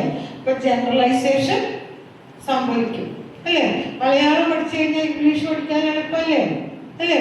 അപ്പൊ അതുപോലെ തന്നെ അങ്ങനെ നമ്മൾ ഒരു സിമിലർ ആയിട്ടുള്ള സാധനങ്ങൾ ലേൺ ചെയ്യുമ്പോൾ നമുക്ക് ഈസിയാണ് അല്ലേ? സാമ്പാർ വെക്കാൻ പഠിച്ചാൽ മോര് കറി വെക്കാൻ പഠിക്കാൻ പാടുണ്ടോ? എന്തെങ്കിലും ഒരു കറി പഠിച്ചാൽ പിന്നെ നമുക്ക് ഏകദേശം ഒരു ഒലത്തൂട്ടാൻ ഉണ്ടാക്കാൻ പഠിച്ചാൽ എന്ത് സാധനം കിട്ടിയാലും നമുക്ക് ഒലത്താം. എന്തിന്? നമ്മൾ പല സാധനങ്ങൾ കൂട്ടിക്കുഴച്ച് ഒലത്തുന്നു, പരിപ്പിട്ട് ഒലത്തുന്നു, ചെമ്മീനിട്ട് ഒലത്തുന്നു. നമ്മളെ കൊണ്ട് പറ്റുന്ന എല്ലാ സാധനങ്ങളും വെച്ച് നമ്മൾ ജനറലൈസ് ചെയ്യും അല്ലേ?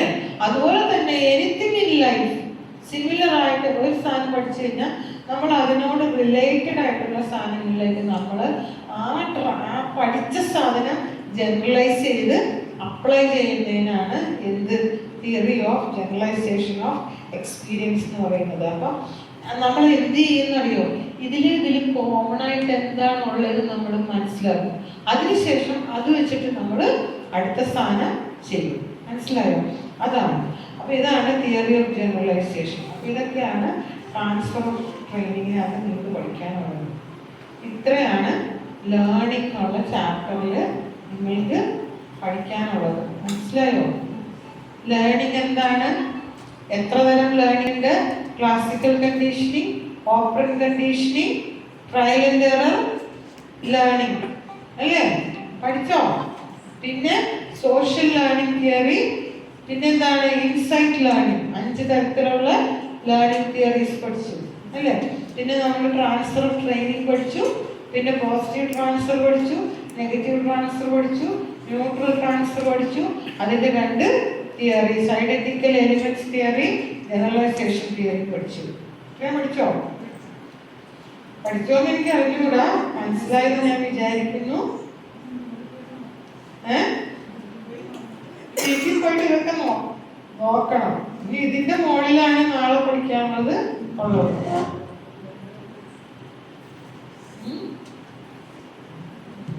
ഒരു ദിവസം നേരം വെളുത്തപ്പോൾ മുതൽ വൈകുന്നേരം വരെ കടന്നുപോയി. 4:15. ഞാനിത് ഇത്രയും 4:15 അറിഞ്ഞേ ഇല്ല. നിങ്ങൾ അറിഞ്ഞതാണ്, നിങ്ങൾക്കാണല്ലോ സ്ട്രെയിൻ അല്ലേ?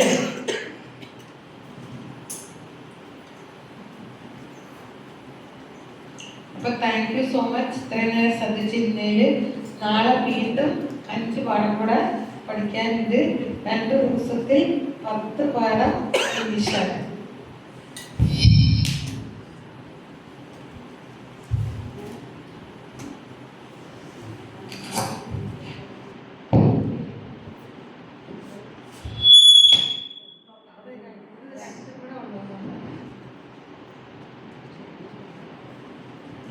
രാവിലെ തുടങ്ങിയപ്പോ സ്വാഗതം പറയാനായിട്ട് വിട്ടുപോയി.